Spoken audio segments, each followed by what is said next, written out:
Oh my god! I completely forgot there's an intro. You forgot the intro? That's the best part. I completely forgot the intro, so I just started talking. Who saw me say what's up, people? But do it again. You got to greet him again, bro. You got to start from scratch. What's up, beautiful people? How we doing today? What's going on, bro? How's your Tuesday going? Everything's good. I signed a $2,000 deal today. Let's fucking go. We're balling out of control. Is that what we're doing? Out of this control. That is not even 2 weeks of expenses, but hey, we'll take it, ladies and gentlemen. We'll take it. Two G's is better than no G's. That's always a reminder, right? Yeah. So at least you're having some G's. Speaking of G's, shout out to Jim Marco back in the background. Not only a G by name, but a G by character. He's out here in the background making sure the show does the things and goes off without a hitch. So shout out to you, bro. You're never up here enough, but it's usually because he's editing and exporting videos. I'm excited today. Today we're wrapping up a big topic, and I think it's gonna be fun. It's gonna be fun to go over all the details today. We're gonna be going into some other cool stuff into the coming weeks. Is Your Food Killing You? Final episode, part 3 of what I think is a really cool series. Very cool series to me. If you've ever struggled with health issues, it's probably an important series to you. Jonah, how are you feeling about this, man? You made some pretty big changes yourself recently. I'm good. Yeah, no, literally last weekend. I've been 4 years a vegetarian. This week, I'm kind of starting to introduce meat back into my diet, kind of. So I'm still refusing to eat meat at like a restaurant or from the grocery store. I have to know where the meat is coming from for me to eat it. There's this place called My Fresh Fit Pal or something like that in Denver, where it's local farms. I looked them up and saw how they treat the animals, treat them with like respect. They don't overfeed them antibiotics. They're free range, right? I don't know if they're organic technically, but I don't think that's as big of a deal to me. They live normal, healthy animal lives, right? And yeah, no, because like I just realized that like for me, I am on this goal. I really want to lose 20 pounds, and I don't think it's possible as a vegetarian. Vegetables and carbs just don't fill you up enough. Protein fills you up incredibly. So because the protein is filling me up, I'm eating like, how many calories have I had today? I've had maybe 1,700 calories, and I worked out, and I have a stomach ache, not because I'm hungry, but I think my stomach's like, today was the first time I had a burger today. This is the first time I introduced red meat back in, and I don't think my stomach's liking it. I think it's a little like, what the hell is this? I mean, it also could be a combination. Like you had, like how many ingredients went into that one food? You know what I mean? Not many. It was steak and cheese and bread. Okay, so you didn't have any like vegetables that went with that? Did you eat fries? Did you eat any of that additional stuff? No, it's all pre-made meals, very healthy. I am gonna talk to them and be like, there seem to be like no vegetables in a lot of these meals. A lot of these meals are just meat and carbs, and that's quite a switch. I'm gonna look and see if they have different options that have less carbs and more vegetables. I don't know. It's interesting, right? I'm just gonna be experimenting. Either way, the point is that like it's now that I'm eating so much protein, my body's like doesn't need nearly as much food. I think I'm under eating from what they want me to be eating. I'm supposed to be having 2,000 calories a day, is what they said for me to start losing weight. And I think I have trouble going past 1,800. But I'm also only eating their meal plans, so I might supplement it. Anywho, I'm just experimenting with a bunch of stuff. It's just way easier to eat less if you're eating meat. It's just so much easier, to be honest. Okay, so here's my question to you. Talk to me a little bit about the ethical side of stuff, because I hear a lot of interesting opinions about people's ethical reservations when it comes to eating meat. And I put air quotes on it because not to say that everybody's perspective is invalid. I think some of it is uninformed. What were yours? What were your ethical reservations? So there were three main ones, right? One of them very few people know about, but I think it's actually going to be a way bigger issue as we get into it. So do you know in factory farms that they just chug their food, like cows, chickens, everybody? Like, have you ever, do you know about factory farms at all? I don't know how much you know about factory farms. Yeah. How they just like put them, what they do is they put them in cages side by side, literally prisons, and then they throw in tons of antibiotics into their food in order to make it where they don't get sick because they're living in like very inhumane conditions, right? Sorry, hold on. They are starting to see they're seeing bacteria with antibiotic resistance. We still have enough antibiotics for certain diseases, but they're starting to see certain diseases that cows get and chickens get starting to get antibiotic resistance. And a lot of these and diseases, I have to look it up again. Honestly, I haven't looked it up for 4 years, to be honest. But these diseases, a lot of them can come back to humans too, right? So it's a mix of, it's just not going to work in the end. Eventually, like all like these, we're going to run out of antibiotics. And then two, it's going to, these antibiotic resistant diseases are going to come to us.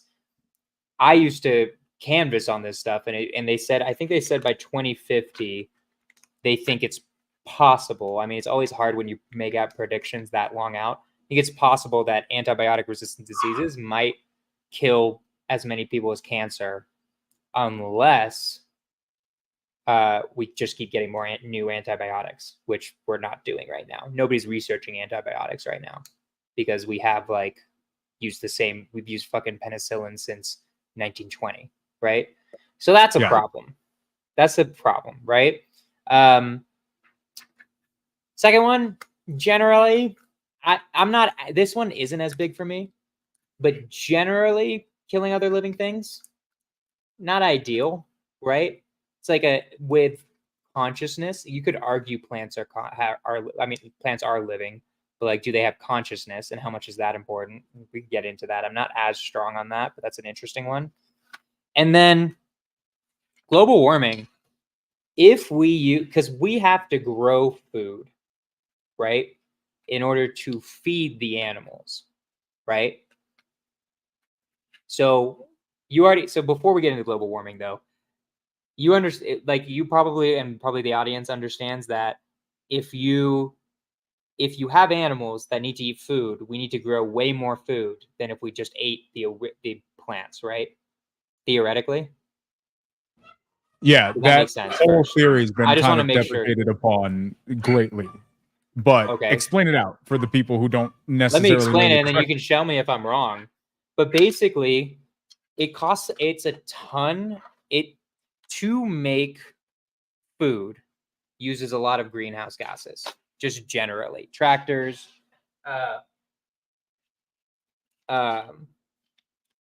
everything that goes in transporting the food, transporting animals. Can you guys all hear that. this insanity in the background? Just random question. Like I'm muting out and I'm being distracted because our dogs are losing their minds because neighborhood kids are trying to sell things. I barely hear it. Okay, so it's not that bad for you guys if I unmute. It's okay. Okay. All right. Anyways, you were saying, sorry. So basically, there's a ton of different like things like we would need a lot less food if we weren't feeding all these animals, right? Like for us, if everyone went vegetarian, which isn't going to happen, but let's say everyone went vegetarian, we would need to use way less farmland, right? Because we're using up so much food to feed our food. What happens? So because we don't eat the food, those animals just die off. They don't need to eat anymore. By nature, by that logic, there's 1 million cows on the planet. I don't know what the number is. Let's just use a random number. There's 1 million cows on the planet who are eating X amount a day. Humans stop eating cows, so those cows no longer need to eat? Or do we just kill all of them since we're not eating them anymore and we don't have to feed them? Well, no, we wouldn't have nearly as many cows. We wouldn't like kill all of them, but they would eventually die. naturally. You And realize then how there'd just be way less cows. So your logic here, Jonah, is that I'm trying to reduce the cow population. That is true. That's that. So that much is clear. You got an issue with cows. You got some beef with cows. But dum. But I am trying to actually, like, what I would see is reducing the cow population would do a lot for preserving a lot of greenhouse gases. But let's hear your logic. So your logic is that if humans were eating less cows, the cow population would go down. It would. How? What do you mean? We're growing all the cows. We don't grow. We are herding cows. Do you think we're eating wild cows? Jonah. Where's my logic? Where do you think I'm being a dumbass? Tell me where you think I'm being a dumbass. The whole thing, the whole part. We're not growing cows. We're breeding cows. It's not that part. That part, that's okay. Jonah. All right, where do you think I'm being a dumbass? By definition, if we're using your logic, eating the cows is killing the cows, which has an impact this is on the tricky population. Part. Hold on. Believe it or not, if we stop eating the cows, cows won't stop mating, bro. Cows have existed who's gonna feed the cows? Modern farm. No, not in the numbers that we have them now. There are more cows and chickens mass-wise than human beings. So you're saying mass of the cows and all of the chickens, there's an insane amount of them. We're not eating wild cows. Your logic is that if we stop eating cows, the cow population goes down. Yeah, because we wouldn't feed them anymore. And they just die off? Mm-hmm. And then never come back. Most of them would probably die off. Yeah, because most cows are raised in farms, right? They're not in the wild. We aren't eating wild cows. I'm morbidly curious as to the research you're claiming. Wait, okay, hold on. You agree with me we're not eating wild cows, right?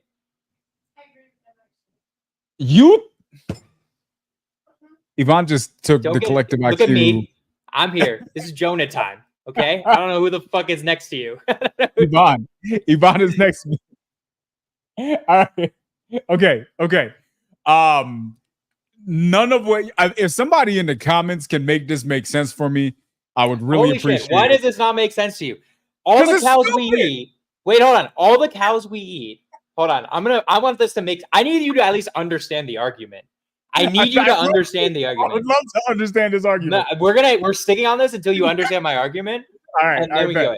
Okay, so first off, most cows, we agree they're not in the wild. They're not grown. They're bred on farms, right? We agree on that, right? In the United States, yes, I would say that's a all fair across the world. I have no idea. All across the world. I cannot speak into universal international cow population. I'm not educated on this topic. We are not eating. People aren't hunting cows, dog. That's not how we get cows. We breed. But we're talking in the United States. Sure. I would say the majority of them. I don't even know. Maybe all of them. I'm assuming there's some almost some all out there. That's a fair. So I don't know. I'm assuming that's a fair assumption, at least in the United States. If we talk about chickens only naturally, I'm almost positive about this, we'll have to fact check me, are only naturally in the wild in Southeast Asia, or at least that's where they originated, I'm pretty sure. So the vast majority of these are farm animals, right? Okay. So my argument is, if all the humans, this isn't going to happen. We're not going to ever have all humans not eat meat, right? So this is like a kind of a whatever argument. They're all farm animals. Farmers can't make a profit off a cat. Well, they can, milk. Let's say everyone went vegan, right? I'm going to make this really simple. Let's say everyone went vegan, right? Okay. Everybody. I wasn't. Wait, is eating a bug make you vegan? I'm confused. I just want to clarify that. No, so this you can't eat bugs if you're a vegan. Okay. All right. Anyways. I'm almost positive. Okay. So let's say you're a vegan. You're not getting milk. There's no economical use for a cow if you don't eat it or use milk for it, right? Okay. But by that logic, there's no economical use for cats. So do we let the cats die off as well? No, there's an economical use for cats. What's that? You just fucking with me now? Which is No, that's I'm economical. derailing your argument. I'm derailing your argument. Yeah, Please, I'm not sure. Byron, we will refresh this argument. I will definitely recap it. Jonah's trying to explain to me why, if humanity stopped eating cows, cows would just die. The cow population would go down significantly. 90, I'm not going to say percentages because I forgot the percentages. An insane amount of the percent of cows alive today are farm animals. I'm almost positive it's 80 to 90%. We're not eating wild cows, right? Okay. So what would happen is, if there's no economic value to the cows, farmers aren't just going to breed animals that have no value whatsoever. What they're eventually going to do is either A, kill them all, or B, let them go, and then they either live or they die, right? They're probably going to die. I don't know if Betsy's going to survive in the wild. I don't think so, right? I just don't think Betsy cow. Where do you envision the wild becoming if a cow leaves a farm? I think they would all die. I think what would happen is slowly the population of cows would die. I think we'd breed. What would happen is we would breed less, because it's not like tomorrow where everyone's stopping eating meat. So let's say this happened over a ton of time. Let's say this happened over 50 years or something. Okay. So we're eating slightly less meat every single, year. The price starts slowly going down because the demand is going down. So farmers can't make as much money doing it. So they slowly start breeding less cows. Eventually, there'll be a point where it's just not economical for a farmer to even breed cows, and then we would have almost no cows. We would have very few. Because there's no economic value to it. That's the argument. I just want to make sure you understand the argument. Then you can say it's a stupid argument, but I want to make sure you actually understand what I'm saying. So to be fair, I understand the line of reasoning. I guess. Okay. However, I don't think that I think there are going to be a certain amount of cows who were bred in captivity, who, if there was no longer captivity, this isn't like a cheetah or a lion that needs to learn how to hunt.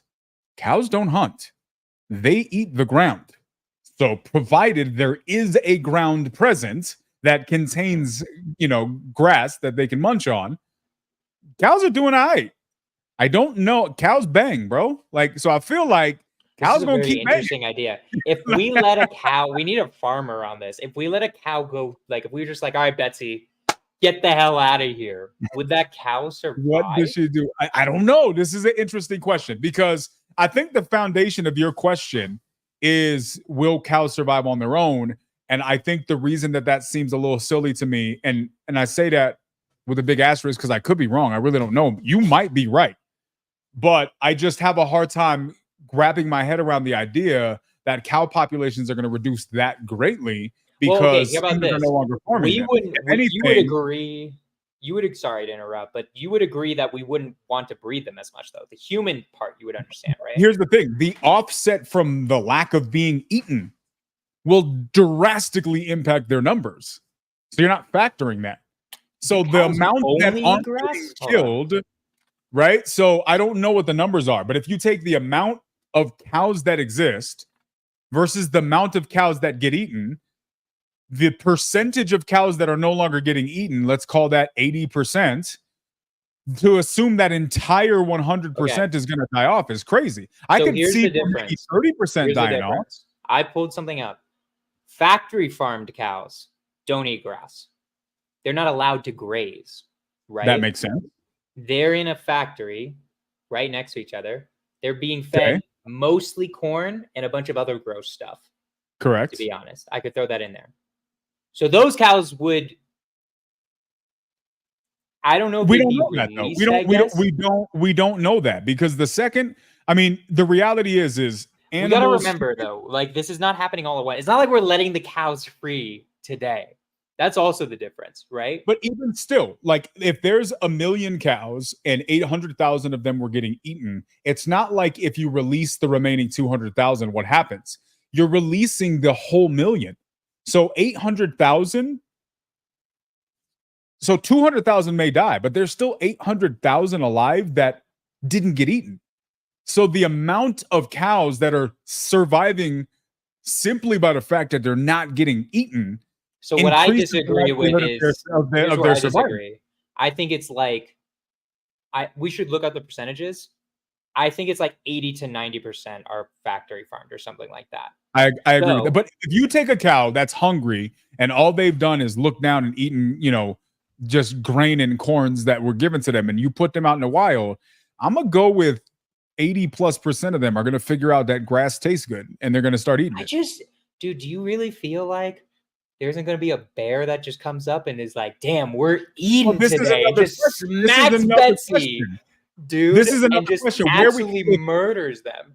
If you're letting them out in like Nevada, they might struggle. I don't know if there's a lot of grass in Nevada. These cows might get got. You know what I mean? Coyotes are out there. It may be a problem for the cows. If you let these factory farm cows out in Nebraska or in Montana, they're good, bro. You're going to have nice little villages of cows doing their thing. So I set up the metaphor wrong. I see where you're coming from now. Here's the thing. Sorry, Jesus, my camera is going in and out. So I set up the metaphor wrong, and I see why you were laughing at me initially. So the thing is we're not just releasing the freaking cows today, right? What's going to happen is all of these cows are going to stay in captivity, right? To what end? That's what's going to happen. No, right now we're eating them today. I'm talking about today. Okay. So this is like going to be a 50 for everybody who's just hopping in here. For everybody who's just hopping in here, guys, we're talking about is your food killing you? And we got off on this tangent because Jonah thinks that cows will just die if it weren't for humans, and we're debating whether or not this is the case. We are debating that, and this is way more fun, anyways. So like we're having a good time. So hold on. The amount of cows that are bred every single year, that's up to humans how many cows are bred every single year. You would agree with that or disagree with that? I would partially agree with that because cows bang, bro. Cows bang. They would be banging whether or not humans existed. However, I do believe that you say we control the population right now. Of those numbers. I think we have a huge impact on the populations. But to assume that if we stopped impacting populations, cows would stop banging it out is a lofty stretch. I think that even if we don't impact, cows are still getting it in, right? Cows still got, you know what I mean? So in a farm, and like this actually we should look up because I think I'm right, but I'm not 100% sure I'm right. In a farm, are farmers just allowing the cows to bang and just reproduce like wildfire? Or are they controlling the population? I don't know. I don't know the answer. My assumption is if I have cows, go crazy, homie. Handle your business. Because in the absence of that, now you have to intervene. No, but there has to be a limit where a farmer's like, this is way too many goddamn cows in my farm. Okay. If that's true, then the logic states that cows are like rabbits. And if we weren't there to police them, they're just reproducing like crazy. Okay, hold on. Jamarco, we need you right now. Can you look up how many do farmers control the population of cows or do they let them go wild? This is the key difference. I'm pretty dang sure they don't just let cows go freaking crazy. Because if they did that, then they wouldn't have enough resources to feed them most of the time. Byron says it's a controlled population. In the wild, they have free range, right? Correct. I don't know if Byron's right. Okay. I don't know. I don't either. This is going to be the key of the difference. I'm 95% sure. Like, it just doesn't make sense in my head that a farmer just lets cows bang all day and just reproduce like rabbits or something. There has to be I'm almost positive humans are controlling the population of non-wild cows, right? And I don't care about the wild cows. If that's the case, and we're gonna have Jamarco look that up, whether that's true or not. I'm about to look up. This is gonna be. Let Jamarco do it. Let Jamarco do it. It's why he's here. If that's true, then what's gonna naturally happen is farmers are gonna be like, okay, why am I growing these cows when I know I'm going to make more money growing vegetables? Because at the same time, over 50 years, so the demand for cows are going down. So that means I get less money for the cows. And there's a certain fixed cost for feeding a cow. Then at some point, at the same time, if everyone's eating vegetables and whatever, vegetable prices are going up because the demand is going up for those, which means if I grow vegetables, I'm going to make more money. So over time, over like decades, let's just say, because this is going to take decades anyways, eventually farmers will start naturally stop breeding cows and let them slowly die off and then just grow. So here's that's my argument, at least. Okay, what do you put? Wait, Chimarco has something. So I sent that too. There's a random Reddit thing, right? So listening more to your argument, I could understand the line of reasoning. I don't agree with it. Mainly because the presumption of what you're presenting is that cows can't breed or eat without us. And I just disagree with that. I think you would have a better argument that a wild predator would struggle more because a predator animal has to learn different skill sets to survive in the wild. A cow has to learn less, in my opinion, because they just got to eat what's on the ground and not die.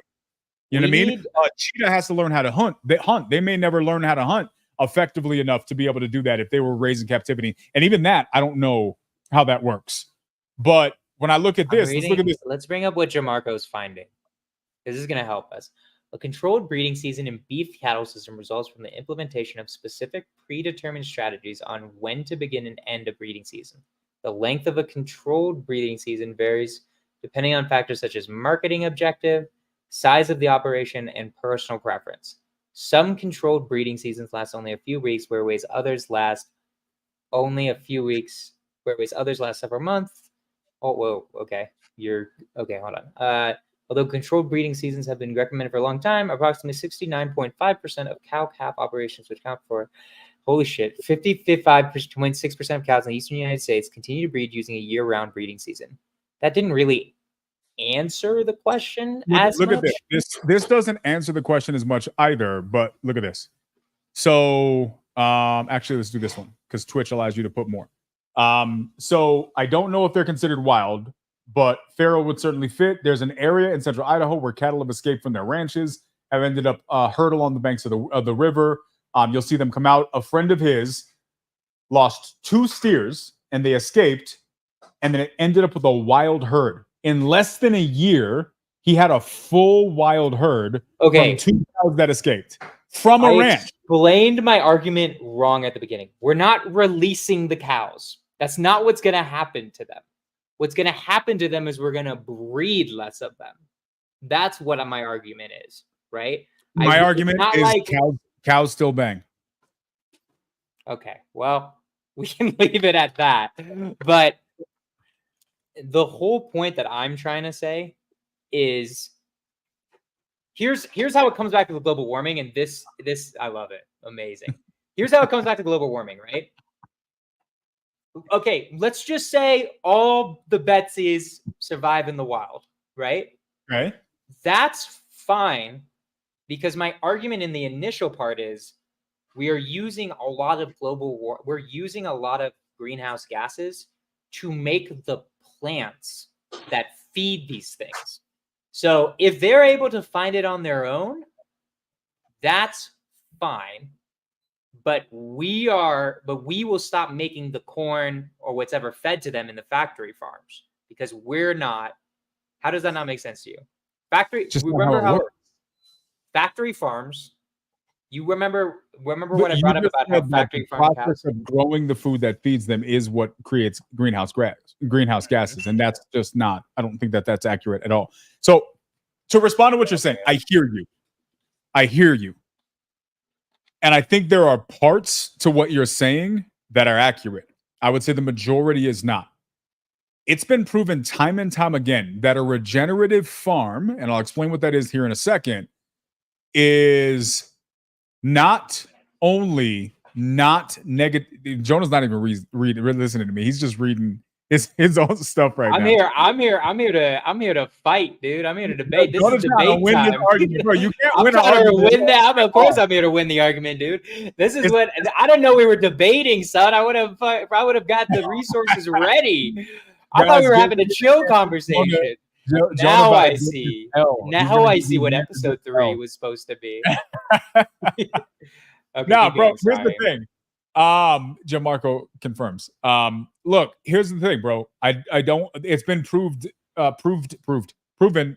I believe multiple times that greenhouse gas emissions are not simply a problem because we meet. Now, I'm going to lend credence to your argument. Wait, say that again. Sorry. It's simply because we meet. Right. So here's where. Let me know. It's not the sole factor. No, here's the thing. Growing food in and of itself isn't negative to global warming or greenhouse gas emissions. Here's where I agree with your argument. The existence of cows eating does not itself create problems. It can, however. Where can it? It can under the environments that you are describing. So what environment is that? Mass production, cows inside of a trough, food getting trucked in from third-party locations. Right. That is definitely negatively impacting the planet, pollution, all of those different things. Greenhouse gas emissions. Here's the issue, Jonah. What we just discussed are 5 different factors at a minimum. There's way more than that. I just named a handful of them. Of those factors, cows eating are the lowest on the list. The trucking industry that has to bring food from a remote location to feed the cows locally, that actually causes way more greenhouse gas emissions than the cows eating itself. I'm going to let you finish your argument, but I just want you to know ChatGPT is on my side. So keep going. Well, like, you won't act like ChatGPT. I'm fucking with you. I just am like, here. Wait, I'm trying to find like a good source right now because I'm seeing a bunch of things about how it was. There's one from Stanford, right? Bro, I'm telling you right now. You want the answer? You over here asking Google? Just ask DQ. I'm like, ask DQ. I got you, Poppy. I got you. Listen. Okay. It's the mechanism of how we do farming. That's the problem. Not farming in and of itself. Eating red meat, eating chickens, eating farmed animals. Not only does that not negatively impact the environment, it actually reduces greenhouse gas emissions. Did you know that? Explain. I did not know that.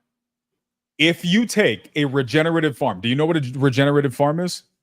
I'm assuming what that would mean. I'm assuming the answer. So you might as well say the answer. What I think it is a farm that's self-sustaining. Like it only needs everything that's on the farm. Look, right here. This is a big part of this right here. So here's where this comes out. Regenerative farms is simply a fancy way of saying farming the way we used to farm. That's it. The original way of farming. The way we farm today in the United States was created by industry. It doesn't benefit farmers. It doesn't benefit humans. It doesn't benefit the economy. It doesn't benefit anybody except the big companies that are benefiting from that process. As a general rule, the farming, the way we do it now, is bad for most people. And that is what causes the greenhouse gas emissions. This is because you got to truck in the food.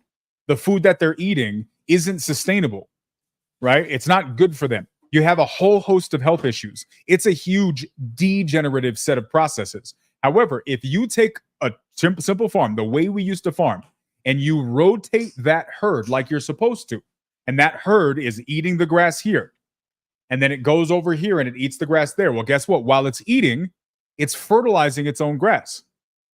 That fertilization is getting stepped into the ground. You're reducing the need for tractors. You're reducing the need for heavy equipment. You're reducing the need for fuel. You don't need to truck in. You're reducing all of that in and of itself. What's more is that the process that cows go through, and this has been proven, to eat, process, digest, and go through the whole process with their food actually reduces greenhouse gas emissions because that whole process actually aids in the environment itself. The way the grass grows, all of those different things are extremely good for the environment. Simply put, eating cows, if done untouched the way it's been done for millennia, is not only not bad for the environment, it's positive for the environment. And I don't know the numbers. I'm not going to pretend to know the numbers, but they did a comparison of one regenerative farm is like an equivalent to planting 10,000 new trees a year or something like that. It's a really, really crazy number. So simply put, the argument that eating meat negatively impacts our environment is just a false argument. It's a non-starter because that's not the issue. It's most meat is factory farmed. The vast majority. The issue is not eating the meat. The issue is the way that big corporations are choosing to farm when they don't have to do that. Because you could just as easily leave farmers alone and allow them to farm the way they used to farm. There's no reason other than big industries coming in and bullying their ways through farmers that we're doing it that way. So the big corporations that are giving bonuses for people to reduce greenhouse gas emissions and go green are the reason we need to go green in the first place. If they just stop doing what they were doing and get out of the way, the problem would fix itself. I don't know. Do you actually know that factory farms are giving an insane amount of money to greenhouse gas emissions, like to green at global warming stuff? I agree with everything you said, by the way. Like that's why I feel okay with my decision to be eating from farms that I actually know where it's coming from. They're all local. They're within 20 miles from Denver. All of the farms that I'm eating the meat from. I'm not going to eat meat from a restaurant or from I don't even think you have to do that necessarily, because there are regenerative farms that you can order from, right? And you can order them through the same trucks that are sending your Amazon, right? I have one that's coming this week. I order my food from regenerative, grass-fed, grass-finished, healthy farms. Some of them are grain-finished, but it's all local stuff. They're regenerative. I know 2 farms that I use. One's in Nebraska, the other one's somewhere else. But I don't have an issue with the delivery of that because they're shipping it they're not creating new methods. They're shipping it through the same methods that UPS is going to show up down this street anyways. And instead of delivering my Amazon, they're just going to be dropping off my meat. But I'm still supporting the environmental aspect of things by ordering regenerative. But more importantly, for me, at least in my opinion, what's more important is I'm not poisoning myself, which I think is the biggest issue here. No, but because I agree. We're poisoning ourselves. Also, I agree with everything you said completely. Yeah, we agree 100%. It's the way we do farming, right? And then there's issues in different countries too. Like for instance, in Brazil, they cut down a lot of the Amazon in order to do farming, which is another huge issue in and of itself because the Amazon sucks up a lot of CO2. But no, I 100% agree. If you do it from local farms that do it the old way, where they're eating grass, not corn, not things we had to grow in order to feed them, only America does the antibiotics thing I was talking about at the beginning, and I can find articles right now to talk about that. It's literally only America that does that one. But yeah, no, I 100% agree. It's not necessarily eating meat that's wrong. What it is it's the way that we grow meat. Now, here's a more interesting question, though. Factory farming, there's some times where it gets bills through Congress, right? But also part of the issue is that nobody's really cares where their meat comes from, right? And also, I think what's a bigger issue is that, and this is huge, this is like, our meat quality standards are so low that we can't get a trade agreement with the EU, with Europe. Europe's like, you guys have to increase your meat standard qualities or we will not do like a free trade agreement with you. That's one of the only reasons why you can't get a job in Europe really easily, is because our meat standards are so much lower than theirs. And factory farms have lobbied Congress to be like, nah, doesn't matter. We're gonna just keep them low. So sicken our population. Let's talk about this for a second. I think this is really important. This goes back to the topic that we really started this whole thing about. Is your food killing you? And now we can talk about the whys, but I think it's fair to assume for anybody who's done 5 seconds of research into this, the food in the United States is legitimately killing us. The United States is one of the least healthy countries on the planet. And I think that it is largely due to the food that we eat.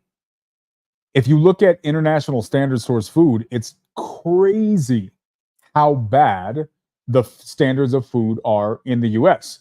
And so I think that that's just, I don't understand why it's such an undiscussed topic. But to your point, let me pull this up. Where is this? I sent this in the chat. Check this out.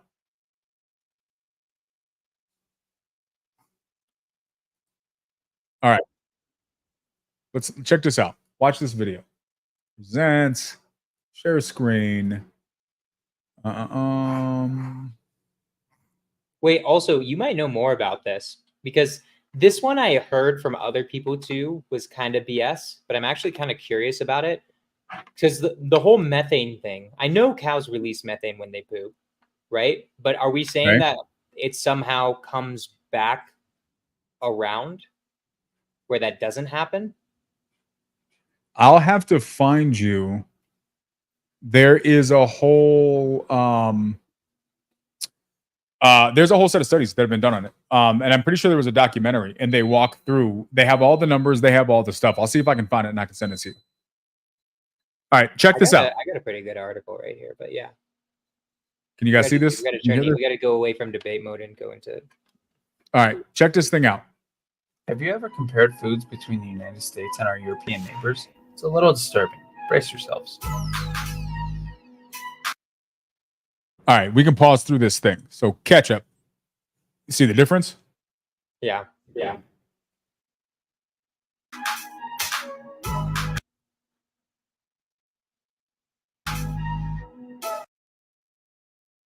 Yeah, we just have so many more ingredients, so many more preservatives and crazy stuff. To be clear, I'm pretty positive red number 40 and most of the colors are banned in most countries. Skittles are illegal in the UK, I believe, in multiple countries at least, because of their overwhelmingly negative health impacts. My question is, if they're that unhealthy that multiple countries recognize that they're poisonous to humans, why do we keep shoveling it into our food? Please. I know why. Or red.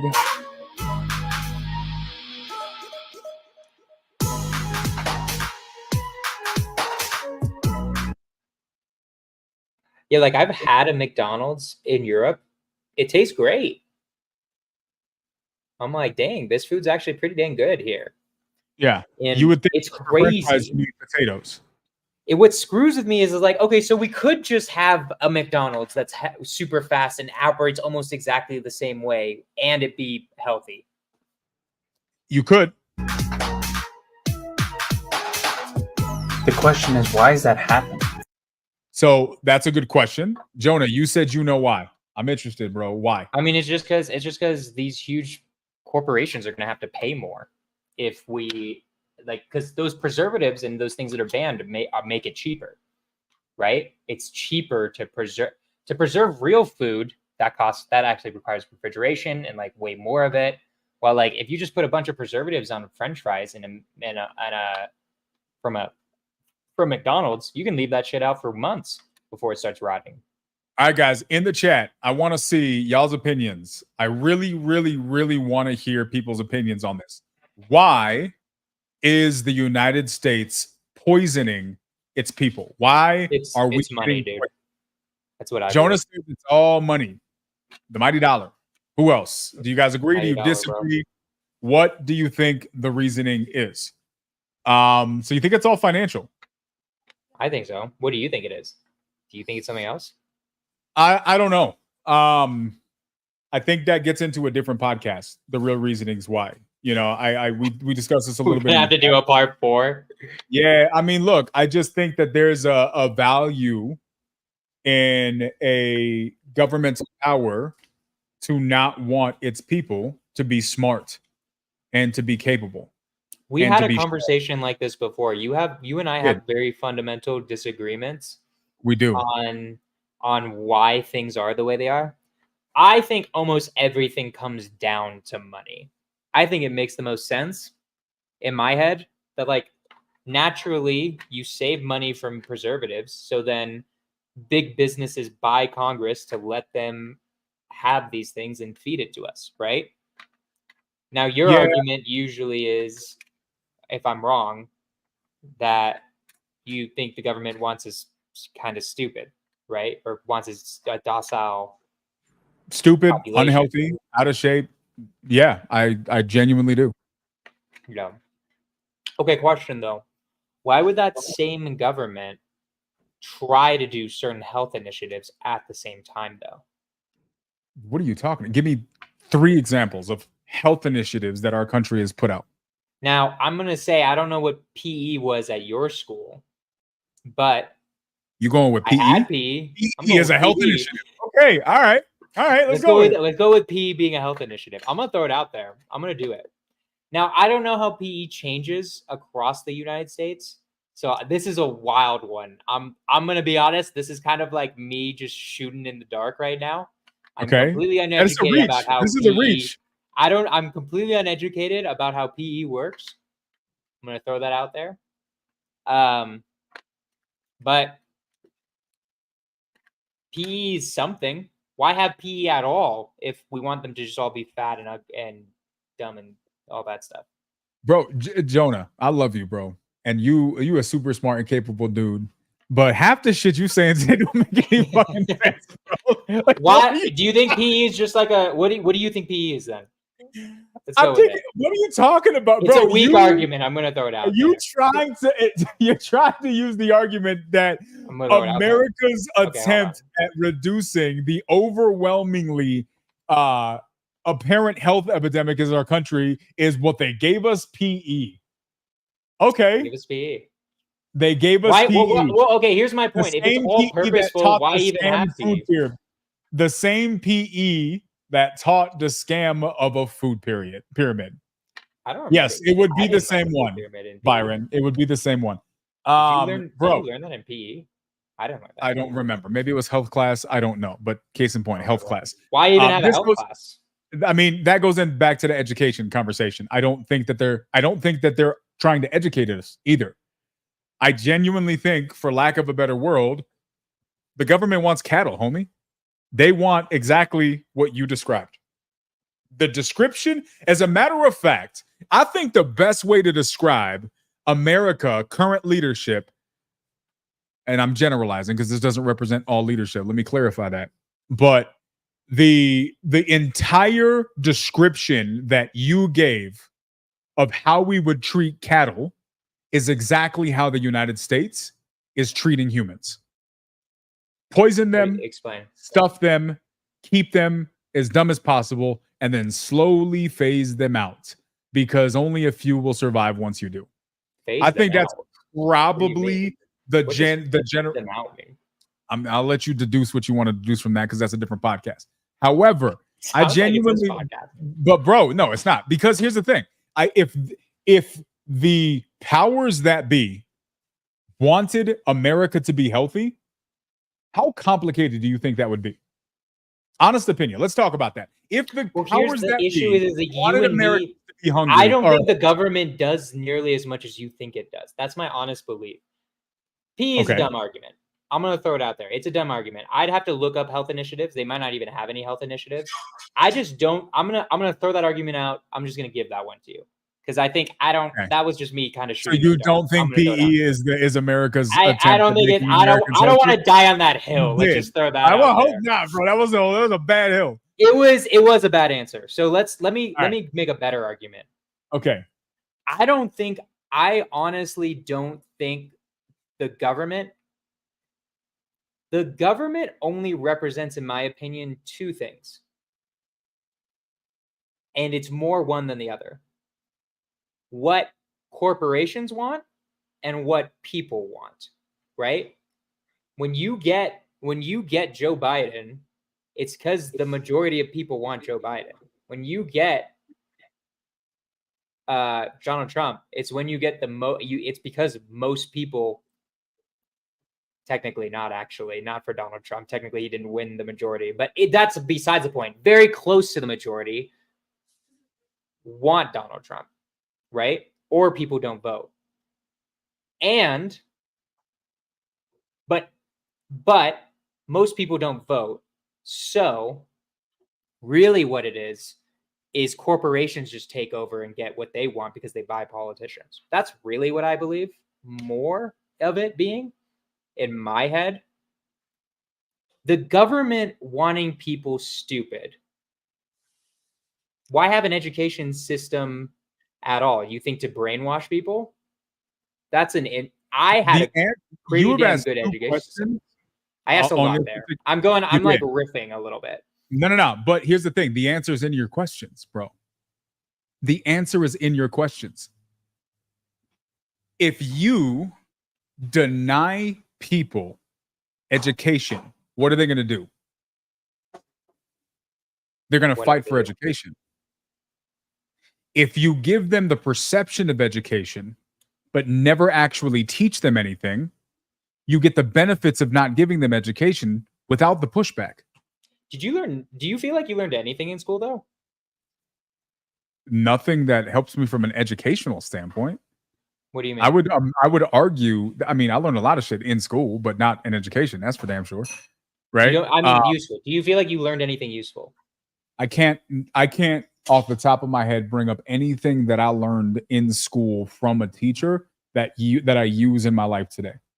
I can't think of Use anything. I math. learned how to read when I was 3 years old. Right? That was Use well math. before I was in school. I don't need. What do you mean? I use math like multiplication tables? Okay, so everything past third grade was unnecessary. When was the I'm trying to last time think you of, like- did calculus, bro? Right? Calculus isn't Everything we do, necessary. we work with numbers all the time. Was Real that your estate third doesn't grade math need situation? real estate. It's a whole nother thing. Like I have problems with the education system for sure, right? I knew how to write before I went to school. I learned how to I also write. knew how to read before I went to school. I learned how to write better. To be honest, I didn't learn how. You knew how to wite before you You went to learned school. how to write better? Yes. When I was How 6 to years old, my eloquently mom communicate. bro, when I learned how to read when I was 3, right? Do all this stuff. My mom went to put me in kindergarten when I was in first grade. They were like, nah, he needs to be in first grade. A week later, they wanted to put me in third grade because I was well past everybody. My mom didn't want to do it because she didn't want me to be like the weird young kid, like not be able to make friends. When I was in Sure. third grade, they tried to put me in 5th grade. When I was in 7th grade, they held me back. I don't credit the education system for much positive as it comes to what I learned, because if you look at what they teach is what? What is it that they're teaching? Name 3 things that you learned without saying subjects. Name 3. Boom, right here. This is it right here. He learned a fake history of Canada. Right? Name 3. Don't say math. Don't say English. Don't name Okay, why subjects. can't I? Name can 3 I name something in things. math? Yeah, sure. Name 3 things that you learned in school that today you're like, holy shit, I'm super glad that Mrs. Thompson taught me that. Learning how to write was helpful in some of the things that I do today. I would say writing is one. Okay, that's a knowing how to generalized topic. organize. You would consider that generalized? Writing, bro. Like, Well, here's writing. the issue too. Is so like when I went to college, I can answer this much better than high school, because high school, the issue is that what they're trying to do is they're trying to teach you so many general subjects because they don't know what you want to do with your life. Why Which not? is kind of like Why which not? why don't they know what you want to do with your life? Why don't they have different types of schools that focus on your aptitudes? Right? They could do that. That would be Yeah. smarter, and I agree with you that would be a really good way to reform education. But we don't do it. So let's go back now. I'm only bringing this back, right? So here's the thing: when I go back, I have also a funny example to your question too. I have a pretty hilarious one. Okay, You ready? I want to hear it. Yes, I want to hear it. All right, how to put a condom on? Pretty specific. Who taught you that? Was that like a hands? That was a sex ed. No, they demonstration? had a wooden penis. Learned how to put a condom on there. Learned you need a little bit of space at the top. Did you know that, Keanu? Yeah, You need a little bit of space at the top. Sorry. Yep. Didn't need Mrs. Johnson. Was who like? I'm gonna make an inappropriate joke. Well, when did you learn? Well, hold on. Actually, when did you learn that though? Like you didn't get it from God. No Did you look it idea. up before you ever No, had I sex? have no idea. Well, that's Look where I at that. learned it. I learned it when I was 13 years old. And your boy needed it. Nathan's So- asking a fair question, bro. All I'm saying is Dude, Nathan's got did you learn that from your mom? Does your mom teach you how to put on a condom? And obviously not. They would never teach that. Dude, my mom's Bird and the Bees talk was the wackest thing I've ever. Like, I love my mom. She was on the podcast either a week ago, I think. But her Birds and the Bees talk, like, I didn't understand sex at all until sex ed. Okay. Well, that's bad. I mean, we're getting off topic. Yeah, we are getting off topic. Here's the thing that I'm going to tell you, Jonah. Right? Did you want to make an example or give a story, or was it the wooden penis story? I just thought that'd be funny. I could, if you give me some time, I could think of 3 things though. That's one. The fact that you need time is demonstrative of the impact, Pumpkin. Well, it was a long time ago. It was like 12 years ago. Dude, you're in your 20s. It wasn't that long ago. It was 11 years ago. Since I was in high school. Here's where Ew, dude. Okay, no, take that off the screen, bro. We're not doing this. Get off the sex. All right, it was a bad joke. Get back to the food. All right. So back to the food. Here's the point. Here's the point that I'm trying to get to, bro. This is the point that I'm trying to get to. You ask, why would the government have a vested interest in or why wouldn't the government want us to be healthy? Why? And then you reference the education system. Both of those examples, the answer is in the question, bro, which is, it makes sense to look like you're solving a problem because it gives people enough to be complacent to not keep asking. It would be apparent, it would be overt if they, like, obviously took these things from us. But it's no different than creating the sickness and then providing the vaccine. Not going to say that that's happened recently, but the reality is this is the world that we live in. Whether you call it the government, whether you call it the businesses, whether you call it the powers that be, I believe that there are a select group of people in our world, specifically as this discussion relates in our country, that have every vested interest in us falling under the category of dumb, useless, sheepish people that just fall for whatever they put in our face in the news. And that's the world that they want.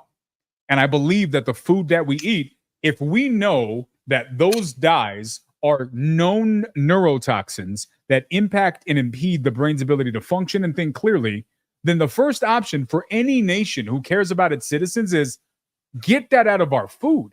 That's poisoning people. But not only do they allow it, they create guidelines from the Food and Drug Administration and say that it's safe for us, even though they know that it's not safe. So here's my question to you, right? Europe. Theoretically, they'd have the same wants as the U.S. government. Who? Wanting a slave European governments. Theoretically, they'd have the same wants of wanting a slave government, wanting people that are docile, all the things you just said, right? Why doesn't Europe have preservatives and things like that? Fantastic question. And that could go into a different podcast. There's a bunch of different information that we could look at. It would be interesting. I think it's because of the money thing. I think it's because of how we I'm pretty sure Europe has Drew Marco's European. He could probably answer this, but I think Europeans have laws.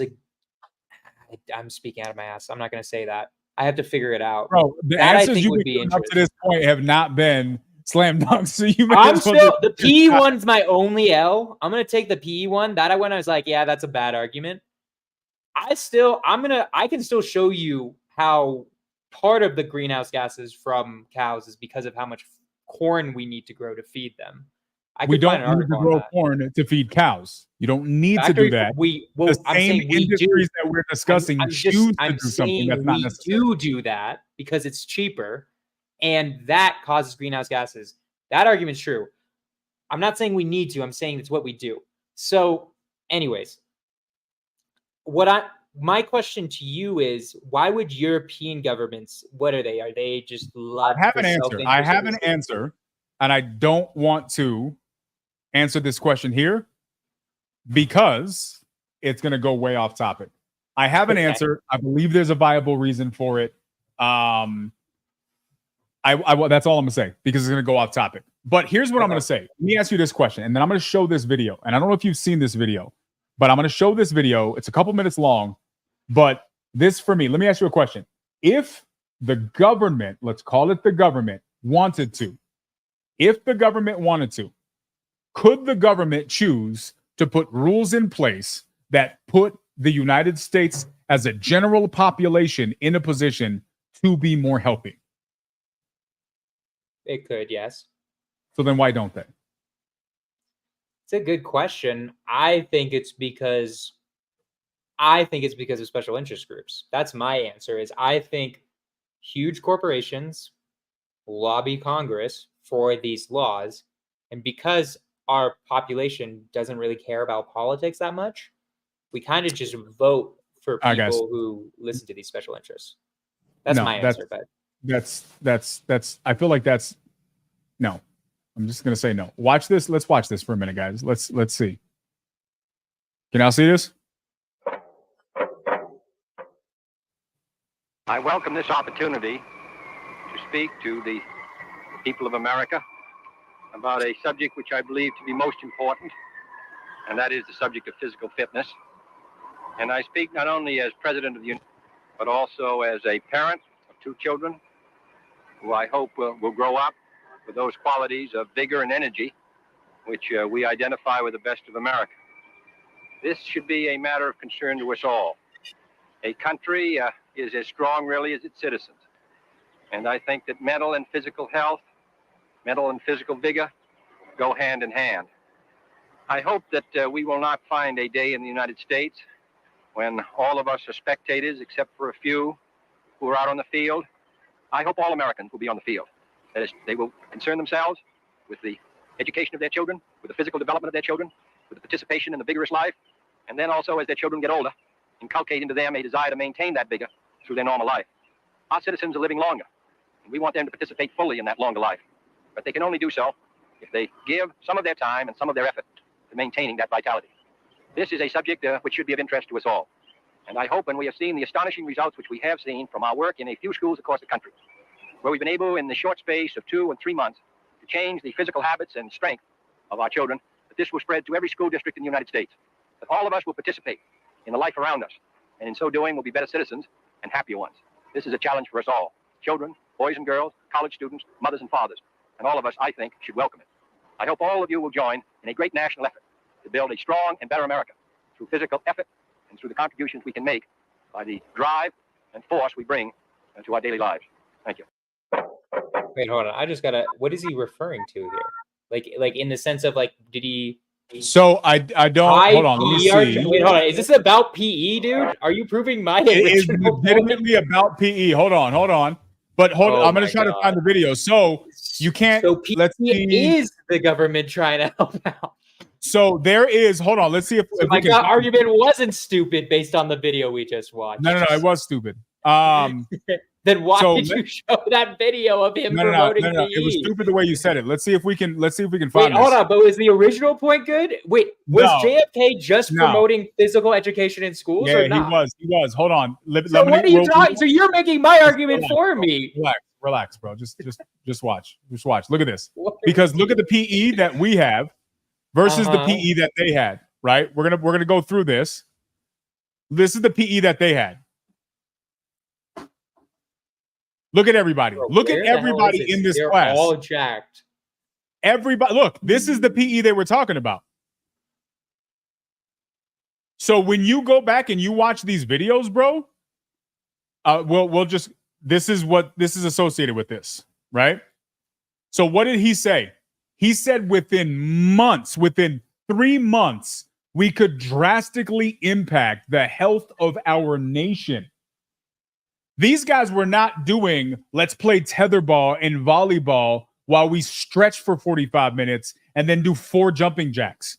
That's not what he was discussing. He was discussing full-on actual body transforming physical fitness along with a healthy diet regimen. What's my point? Okay. What's my point? He promoted something that never got enacted, but the evidence that they had during the brief time that they had it was transformational. What's my point? John F. Kennedy presented what was possible. They gave us the wish version of what was possible. You know what I mean? Like you go to order the thing, then you get the wish version, which is the bootleg broken down version that doesn't actually look like what it is that you're talking about. This is what we got. We got. wait a minute. I order a steak. Okay, I'm gonna cut up a bite of that steak and then Hold on. convince Isn't you that this is a JFK? full He's meal. the president, right? He was Wouldn't at this he time. be the one? Wouldn't he be the one who would want the most slave mines then, based on your Yes. argument? No, Why? no, it's not. Because if you look through the history of John F. Kennedy, he was one of the few presidents that pushed back against that narrative. And this will be as close as I'm going to go into this conversation for the sake of Then this they got podcast. assassinated. There is get a into that. literal, or the Tamil version. There's a video of John F. Kennedy who says there is a cabal, a secret group of people in this country that wish to destroy it. They wish to deteriorate us. You can watch this speech. It's very, very, it's out there. But it's basically a speech of him saying that there is a secret group of people, these are the words that he uses more or less, that want to destroy this nation. And he wanted to uncover them and expose them because he didn't want secret groups operating in the background in our country, steering the country in a direction that wouldn't be prudent towards its citizens. I believe that that group of people is the type that want us to be sick and unhealthy. I believe that John F. Kennedy represented the alternate side where he wanted us to be healthy and to be at our best. I don't know if it's the case, but potentially that's what he died for. He died because he was fighting against a group that wanted us to go in a different direction. Whether that's true or not, I don't know. Who am I? I'm just some dude on a YouTube channel talking about health, right? Y'all can make those decisions for yourself, right? That's so crazy with this. But I think that for me is demonstrative of a couple things, Jonah. I think it's demonstrative of the fact that is possible. If the government wanted to, they could make that the decisions and we could be a healthy country. They don't. So they allow us to have So the question then is, drug who chooses the administration. government? That's Isn't that the once next again question? a different podcast. No, that's a different that's also a different podcast. But like, that's- in my opinion, because you don't believe it's the people, I also am kind of like losing faith that it's really the people that choose the government. But in the end, aren't we the ones who chose JFK for a time, and then aren't we the ones who eventually chose Joe Biden and Donald Some would Trump? agree with you, some would disagree with you, right? But that's neither here nor there. Because at the end of the day, I think we live in a world that's demonstrated. We have a Food and Drug Administration that is supposed to be tasked with the responsibility of telling us that what is and is not safe for us to eat. That same Food and Drug Administration will take vitamins and supplements, peptides, and things that have demonstrated proof of helping people and classify that as unsafe. But they'll take things that have demonstrated examples of killing people and say that there's nothing wrong with that. It's so bad that other countries won't trade their food with us. So you in and of yourself are proving that the government is allowing us to be overwhelmingly sick and doing nothing about it. Why? Again, that's a different podcast. We can get into why. I don't think we can vote our way out of that. I just don't. But I do think we can do something. And I think we can educate ourselves to the point that we understand it. And I think the biggest problem with educating ourselves is we normally educate ourselves within the realm of the same mindsets that tell us that red dye number 40 is just good for you. It's just fine for you. There's no problems with that. And so we'll let the same people that tell us that poison is good for us tell us how to dictate our diets, and we wonder why we're staying unhealthy. I think a big part of being able to make good choices about health requires that you acknowledge what you've been taught up to this point is probably bullshit, and you got to think outside of the box and do your own homework. But we live in a world that doesn't allow that. It's very, very frowned upon for people to say, oh, I'm doing X or I'm doing Y. We get mocked, we get made, oh, you're one of those people. And it's just really weird. But I do think that our health is our responsibility, and nobody's coming to save us, unfortunately. So, I mean, I agree with all of that. I would say because I think people mock you no matter what choice you make, as long as you make it public. I agree with that. I agree with You that. know what I mean? Like, I got mocked for being a vegetarian, right? Also, a little bit. Well, that's rightly funny. so. Rightly did so, Yvonne. exactly. You Also- were one of the also- ones who was mocking me, right? 100%. Yeah. So, but yeah, like it's just interesting, right? Like, I mean, I 100% agree with the way you ended that, for sure. It's so like when we say the government wants stupid people, okay. So who in the government, right? If at one point JFK, who's the president of the United States, got to being the president of the United States, and I'm just using him as your example because you said he's one of the few, right? Yeah. The president is one of the biggest forces in the government, right? Okay. Now, I don't know if we're going to talk about him getting assassinated. I'm curious if that's like, if you think it has to do partially because of this. That's a different podcast, Jonah. But is it everyone in the government? Is it?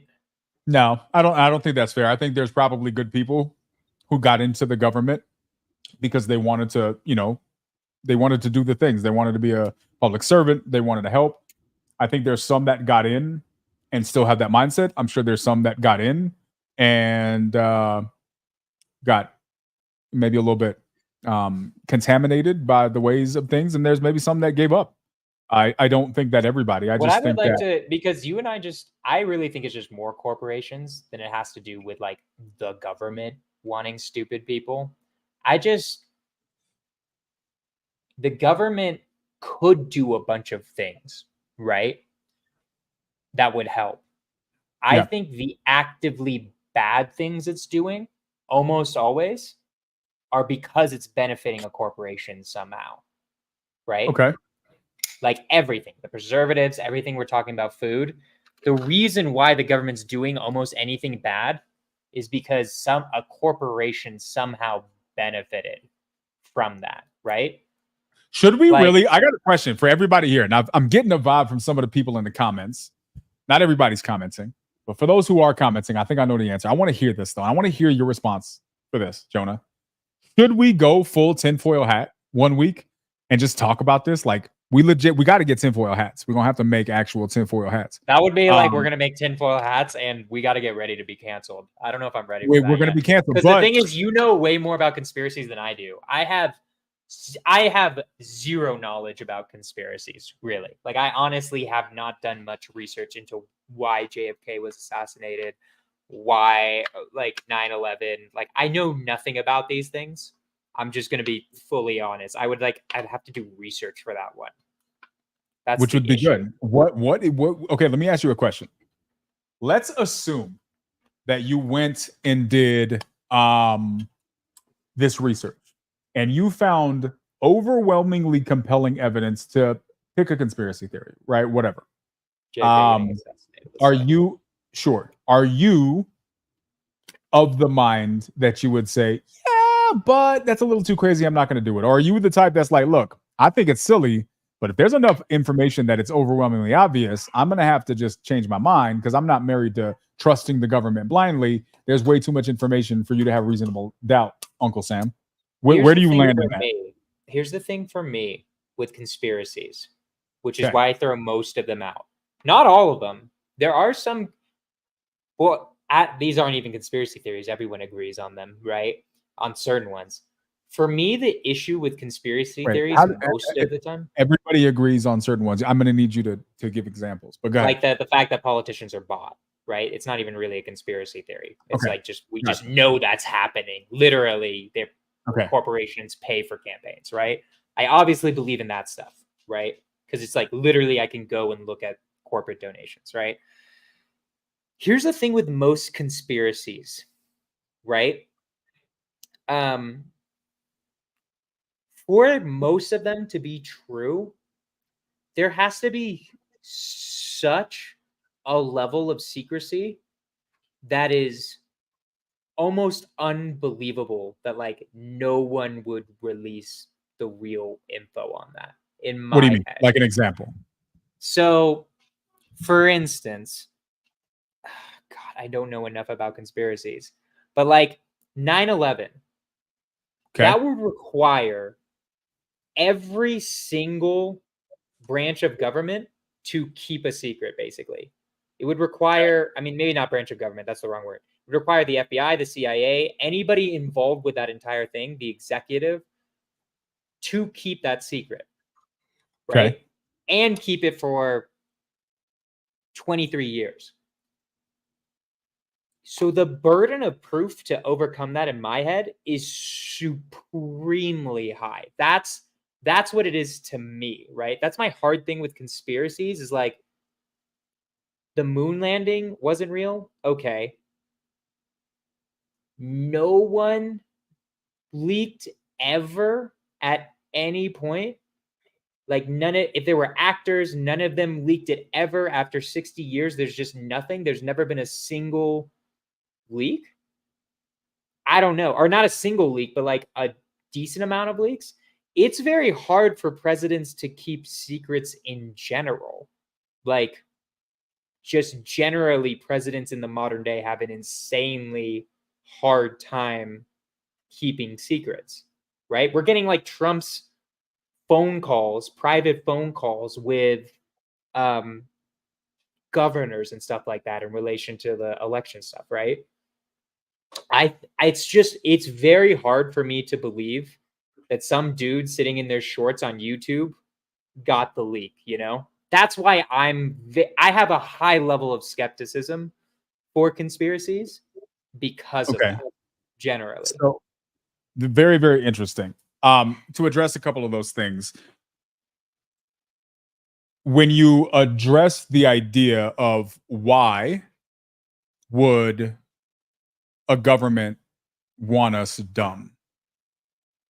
Okay, maybe dumb isn't the right word. Maybe it's just uninformed.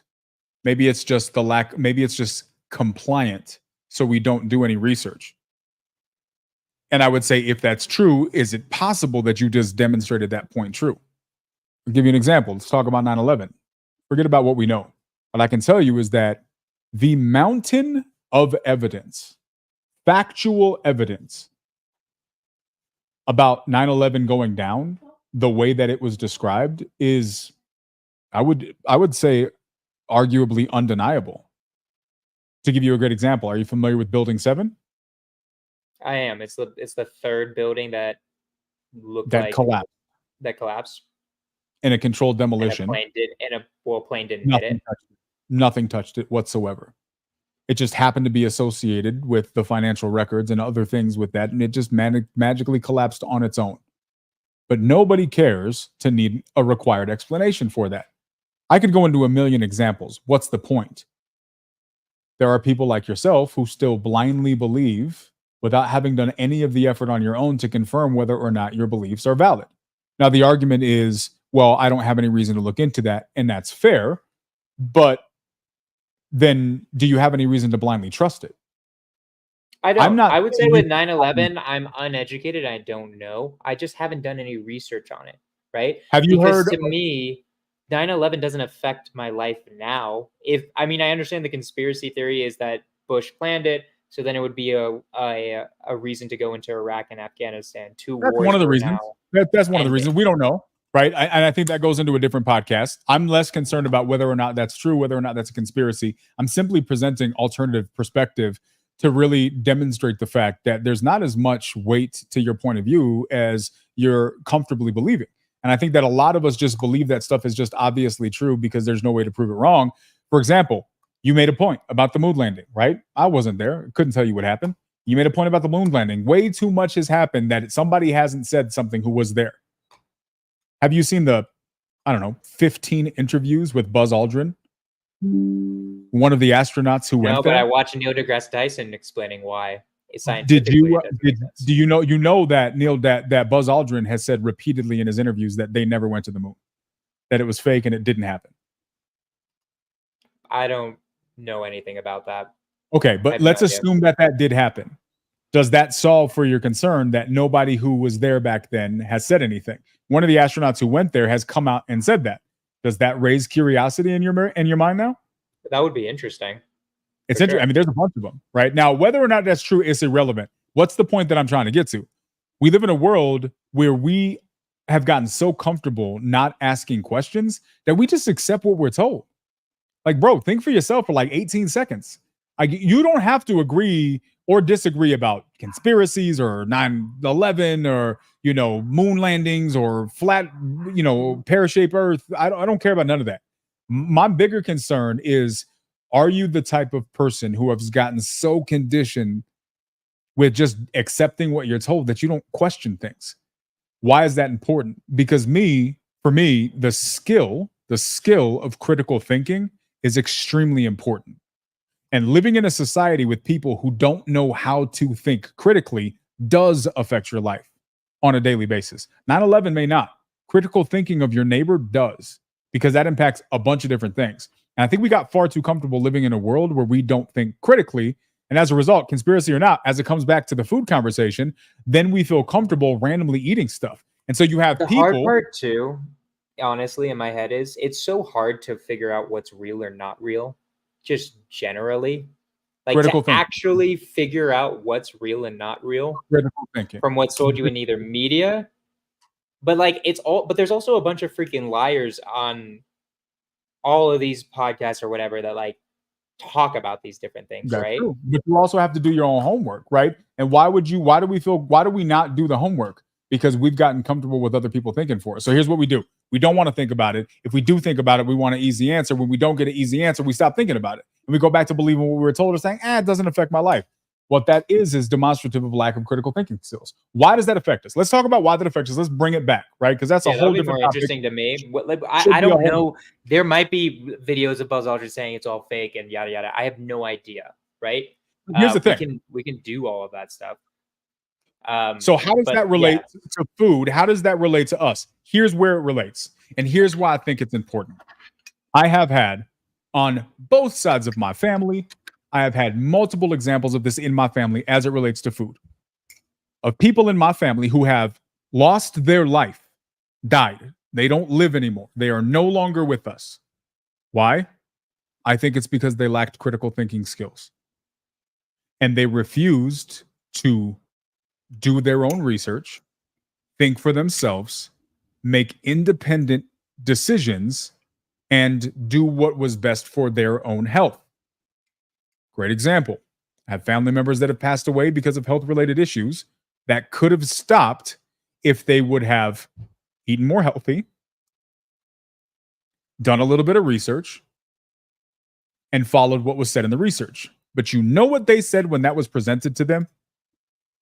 The same thing you just said about all this other crap when it comes to moon landings and 9/11 and all this other stuff. Yeah, but there's so much mixed information out there. I don't know what to believe. Isn't it funny that the same cop out? Isn't it funny that the same cop out you used about 9/11 or moon landings is the same cop out people use about not eating healthy?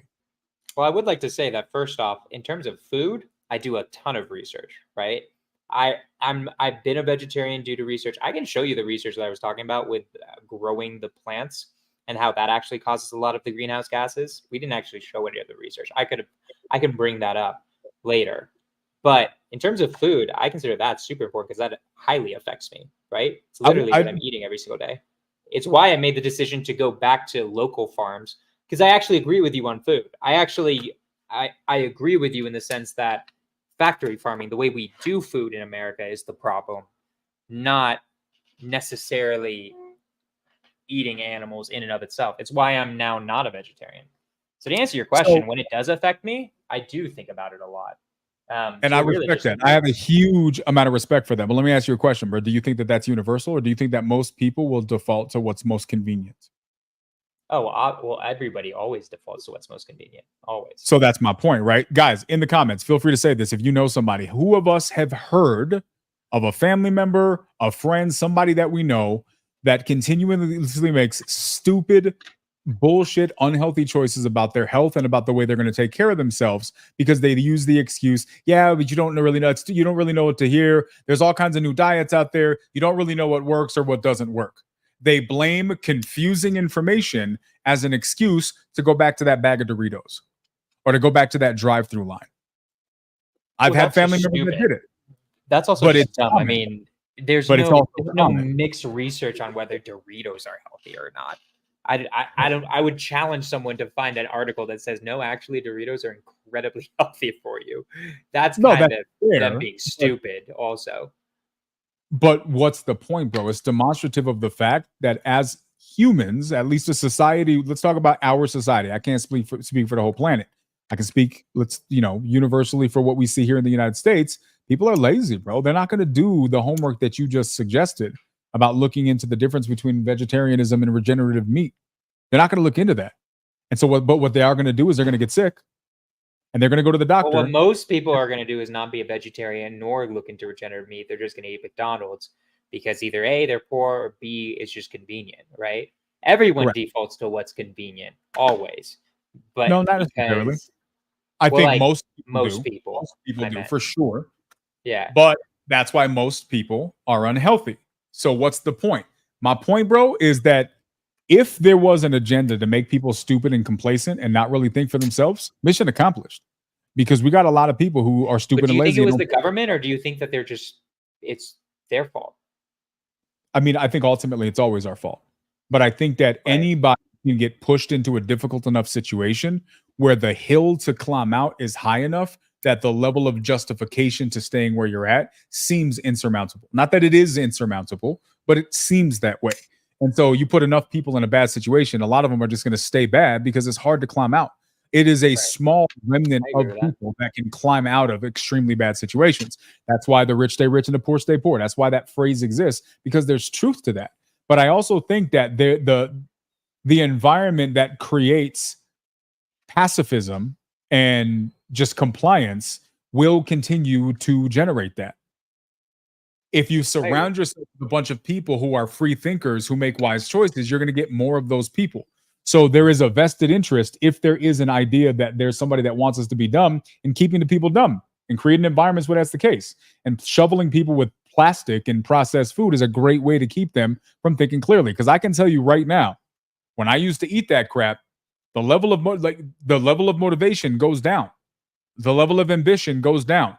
The likelihood to say, whatever, I'm not going to put that much. All of that goes up.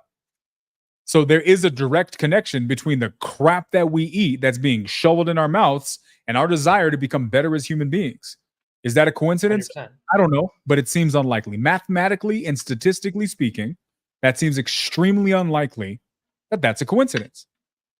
I think there is a Well, mathematically. no, it's definitely not a coincidence. That's There you go. 100%. If it's not a coincidence, then it's an agenda. How you feel, it's literally you. What you eat is literally you. Like, it actually becomes every single cell in your body. Then if that's true, then the people who are shoveling this food at us know that, which Here's means the that there thing. is an agenda behind it. Who in the end eats the food, though? No, that's true. It's always our responsibility. And that's why I like having podcasts like this, because it comes down to breaking this down. I like, and this is where it comes down to, like, when we talk about conspiracy crap, when we talk about whatever the case may be, this is why I always come back to, guys, like, be critical thinkers.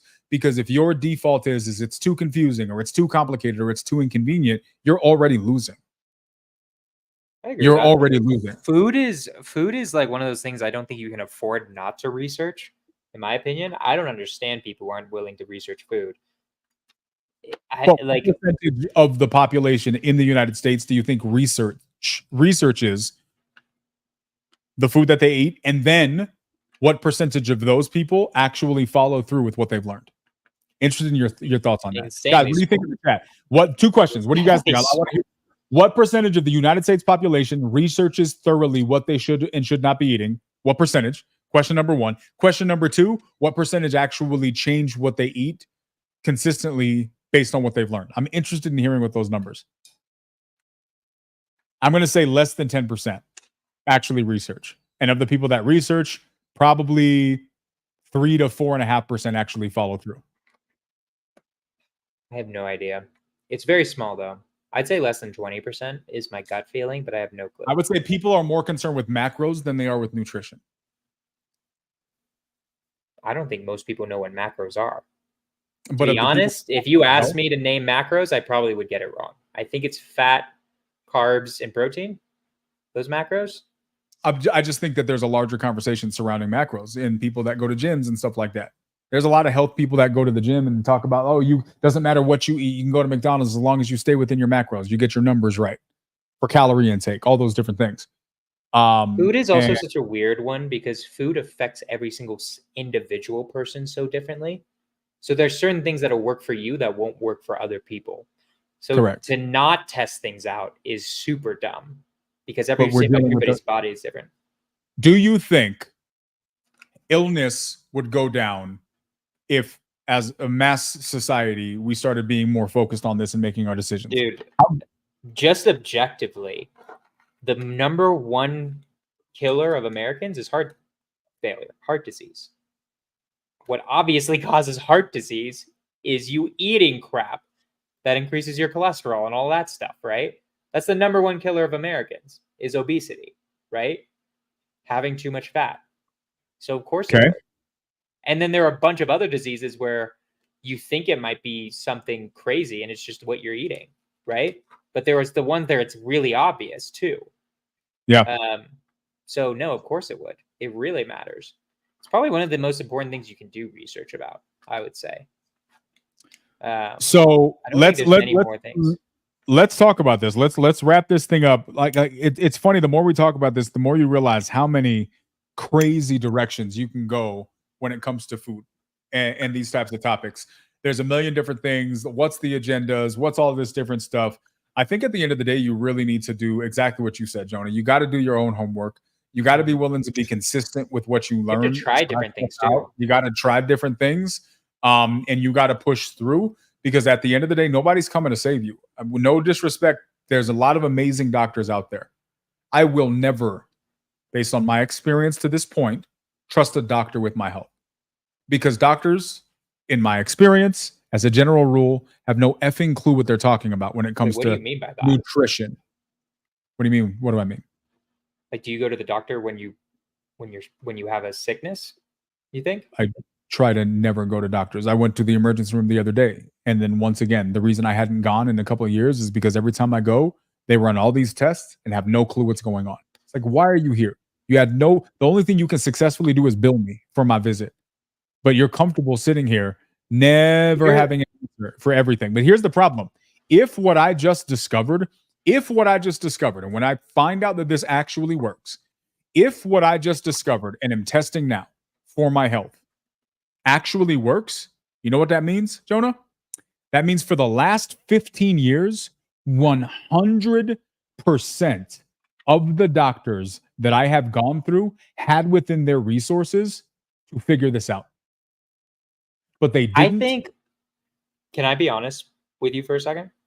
Is that okay? I would prefer that you lie to me. Okay. I think the issue is Americans don't know what doctors are for. Doctors are really for making sure you don't die.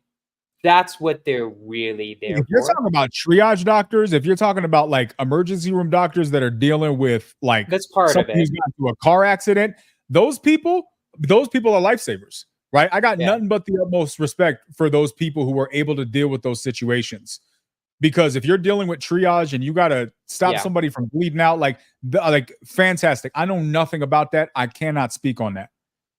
But for managing someone's everyday health, I personally, Daniel, view that as a different aspect of medicine, preventative medicine, and doctors are oblivious in my experience, like woefully almost malpractice level oblivious. Like you're killing people because of your naivete. But if you got somebody that come in with their arm in there, like with a gash and they're bleeding out of their vein, that's an entirely different situation. So I know I'm generalizing. I want to be really respectful about that, because there are some great doctors out there who do great things. But the fact that somebody coming in here who just got a surgery, I go back to Yvonne's example, type 1 diabetic, just had surgery for she had an appendectomy, and the nutritionist for the hospital is telling her the only thing she can eat is mashed potatoes and pork chops. Yeah. Like, quit your job, dude. Quit your job immediately. Go work somewhere else. You're not helping anybody. Doctors are really good for. Because I think we talked about this last time. I had my own experience with like my stomach too. We talked on like a different podcast, I think, about that as well. Doctors are really good if you have a very diagnosable thing. If you have something that's very obvious, has like a cause. Okay, like what? Let's call it cancer. Like not cancer. Don't use cancer. That's a different example. Okay. Like tuberculosis or the plague or staph infection. Let's do Lyme disease. What about Lyme disease? You're choosing ones we don't have cures for, dog. You have to choose ones we actually have the cure for. Okay. Right? All right, go ahead. Cancer and Lyme, we don't have the cures for. Tuberculosis, We have a very incredibly effective measurements for reducing tuberculosis. 100 years ago, tuberculosis was the number one killer of humans. Everywhere. Okay. And we just killed it with modern medicine. So they were incredibly good. Let me finish my point and then you can go. They're incredibly good with diagnosable diseases, with some exceptions. We can get into cancer one day if you want to get into it. We talked about that last time. But that's what I think they're the best for, is when there's a diagnosable, hey, we have this, we know what it is, we have a ton of research on it. That's when they become incredibly useful. And then to your point, they are god awful at like general things that are just like not very specific, like random knee pain. I'll throw it out there. They're going to suck at that, because what they're going to do is because when you have you have a hammer, you think everything's a nail, right? So what doctors do is that's a great way to put that. So what doctors do is they try to find a very specific reason why your knee hurts, when the entire time the issue was, I don't know, you weren't growing enough collagen, and that's because you weren't eating X, Y, and Z, right? So at least my personal opinions, people have to understand what doctors are for. And I'm not saying you were wrong going to the doctor for your health stuff, Keanu, by the way. I'm not saying that at all. I'm saying I've learned that doctors, they're a good first step maybe to make sure it's not something specific. And then after that, they're completely goddamn useless, right? I'm trying to think of the last time I went to a doctor for a specific thing. The last time I went to a doctor was at the Peace Corps, and that's because I got some bacterial infection, and they gave me antibiotics. Definitely look like a dude who joined the Peace Corps. Oh, bro, I'm the opposite of you. I'm liberal. I think the government just a reflection of us.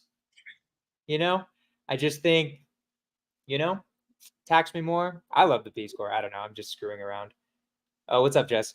The Peace Corps was great. Made by JFK too. So, hey, think about that. Look, here's what I'll say. Look, first of all, shout out to Jonah, me and Jonah, because we on other sides of points of views. We out here, we're homies, BFFs, love each other, doing a podcast, talking about difficult shit without losing each other's minds, right? We should be able to have these types of conversations. The fact that this is a hard thing for so many people is mind-boggling to me. Goes back to people can't think for themselves. You can't. We're also respectful, though. Yeah, I agree. Also, I think both of us actually just want to know the truth, right? In the end, we're both going for that. I didn't answer your question because I was actually thinking about it. Okay, Jonah, if you got actually presented the evidence, would you be like, no, 9/11 was a conspiracy? I honestly hope the answer would be yes, but I'm also honest enough to say I'm not 100% sure. I want to be honest about that. I'm not sure. I want to say yes, but there would be things that would make it very hard for me to believe for that one. Okay. Right. What do you think that is? What would hold you back? Because I think this critical thinking part, it plays into food. It plays into every aspect of the decisions that we make. There are hard parts for me to believe logically about most conspiracies, right? 9/11, I don't know enough about is the hard part. It is hard for me to believe how many people would have to stay silent. It just seems unlikely that many people, it wouldn't just go crazy, right? That's the thing. That's one of the big ones for 9/11 specifically, because that involves so many areas of the government. It was such a huge deal. I feel like all it would require is just one investigative reporter to just absolutely bombshell it, right? There'd be so much of an interest for independent news reporters to report on it. I don't know. It just seems improbable that it's only YouTube videos where I'm finding out this stuff. Really? Not nobody's gonna say it? I don't know. It's just so hard. That's the hard part for me to believe. on that one specifically. Here's the thing, bro. People are saying know it. People have been anything. saying it for 2 decades. That's the problem. But you're not hearing it. And that So I is a- haven't. I honestly don't. I barely know the official story for 9/11. I'm not gonna lie. Like I'm that level of uneducated about 9/11. Well, you're also a child. How old were you on 9/11? I was 6. So like I Yeah, was you're a child. incredibly That's young. Yeah, So you know what I okay. mean? Like the whole I was war, in the like military. none of it was Like I was active duty military when that happened. I remember Right. the whole thing. Like it was crazy. Yeah. So like for me, I remember my parents just telling me like a year before we were on top of the World Trade Center. And I was like, what if it had been Yeah, that fun day? fact: Yvonne was on standby for one of the planes. Yeah, you said that. That's She was insane. a flight attendant. She was on standby. That's crazy. Yeah. Okay, we Here's should wrap this up. so here's where no, we're not done. We got 15 minutes, bro. Here's the thing. Oh, do we? To wrap up the conspiracy thing, I'm gonna say this. Uh-huh. Maybe what we do, bro. Maybe we do. What do you guys think about it? Tell us in the chat. Maybe what we do is like a conspiracy theory showdown, and we just bring up a bunch of conspiracy theories. We go over the information, and we just do a vote in the chat. What do people think? That'd be Let's pretty hear fun. what the people think. We have to present as much evidence for both sides as possible. For though. both sides, we got to do it. We got to present. We got to We present gotta as much. give, like the government's story and the government's evidence as well. Yes, we have to present that. We'll present both sides of it. And then yes, everybody just bring all their evidence. And maybe we could do this for a couple weeks because there's a lot of them, right? Like you got 9/11, you got moon landing, you got maybe we could do the flat earth thing. I don't know that aliens. Flat Earth. Do we really have to do that one? I don't think That so. one I I think we think- skipped that one. I think we skipped Let's that skip one. that one. That was a dumb conspiracy. So yes, 100%. Keeping it without No, I question. love being here. I thought I thought we were supposed to do an hour and a half. I didn't know we were doing 2 hours from now on. No. It was only last couple weeks. I've been like miserably sick. I'm still trying to come out of right. that. And also, I had a seller call. That's why I had to jump. Okay, no worries. I wasn't sure. Okay, we're doing 2 hours. Cool. I'm here. On. I got time. Yeah. So I think maybe we do that. We do it for a week or two. And we just break it down. Like we'll maybe do like whatever. I think we present both sides of the argument and we do votes. I'm gonna throw it out there. There are conspiracy theories the government admitted to being lies too. You do realize, and this will Gulf of come up. This is a little spoiler alert. If y'all know anything about conspiracies, you already know this. Jonah, I don't know if you know this. You do know that the word conspiracy theory was created by the CIA because people were uncovering something that they were doing. I believe it was MK Ultra. And so to discredit people, they created the term conspiracy theory. And then later was found out that the thing that they were called conspiracy theorists about was not a conspiracy theory. It was true. Did you know that? I did not know that. And I will just say first off, just to your point, there is a bunch of stuff the government admits to that's also absolutely insane. Like Vietnam War, Gulf of Tonkin incident. Basically, the entire Vietnam War was caused by a lie, which is wild. And the government admitted to that. They actually admitted, yeah, this was a lie. And it's great. There's some crazy shit the government did, especially in the 50s and 60s. The way they tried to assassinate Castro, the 102 ways, some of them are wild. So, well, guys, please do this. If you have a conspiracy theory you want us to debate, break down, and get votes on, let us know. We can do this maybe in the coming few weeks or whatever. Huh? Yeah, DM us. DM us. Put comments here. I want to do this.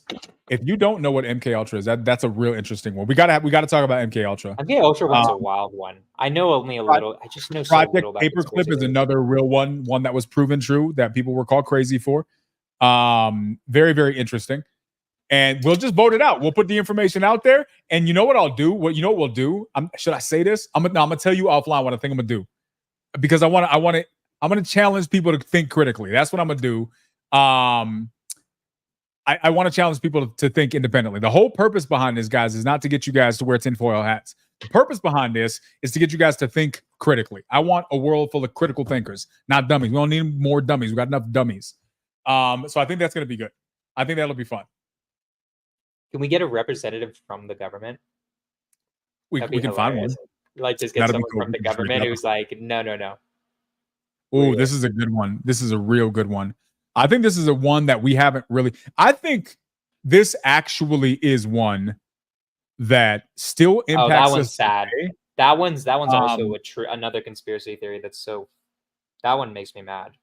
I know about the drugs, the war on drugs, and how fucked that was and what they did to Yeah, that. I think there's still elements of that taking place today. Oh, cannabis is a whole different thing. The way that cannabis got named marijuana is a whole crazy thing too.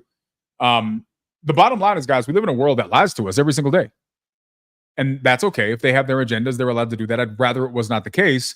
But the way you protect yourself from that isn't by waiting for someone to be honest with you.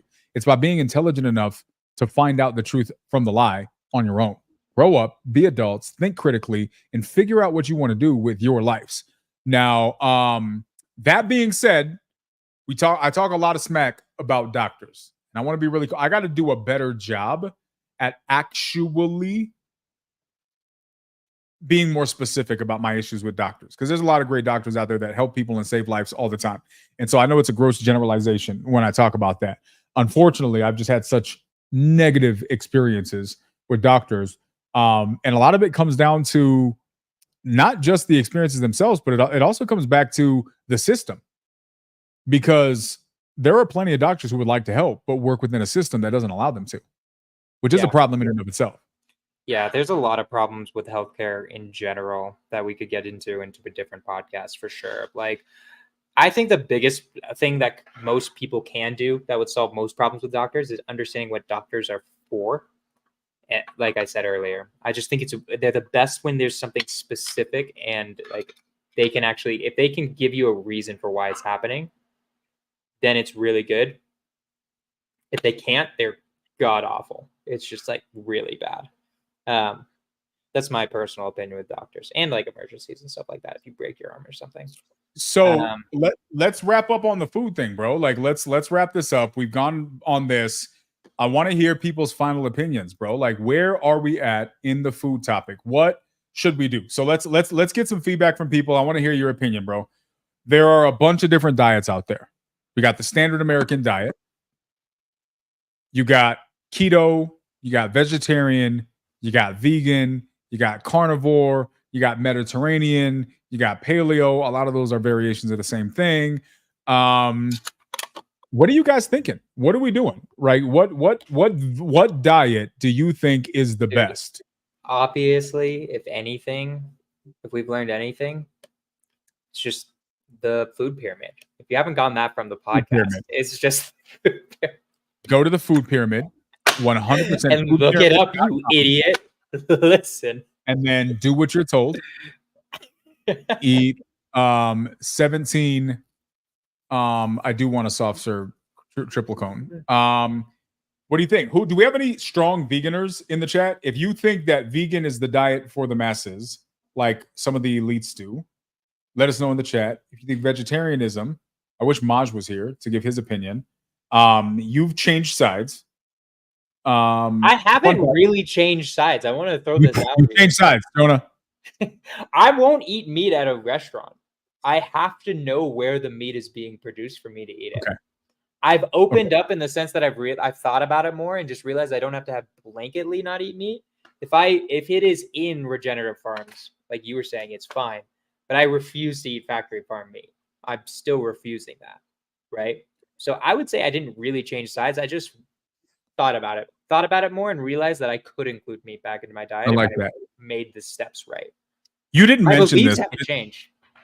But the killing of animals is always an interesting one for me, because the math is clearly out there. The amount of animals that get killed in farming vegetables and soy is drastically higher than the amount of animals that are killed. It depends on what you type. That gets into the question of what are you valuing about the animal? Is it the pure amount of life, or is it the amount of consciousness that animal has? That's would be the interesting. Do you get what I mean by that? Or no? So do rabbits have less or more consciousness than a cow? I would say probably cows have more consciousness than bugs, which are most of the. I said rabbits. What are you? No. Well, false. what I'm not saying insects. Wait, what are getting killed Turtles, by? rabbits, squirrels, birds, animals. There are Okay.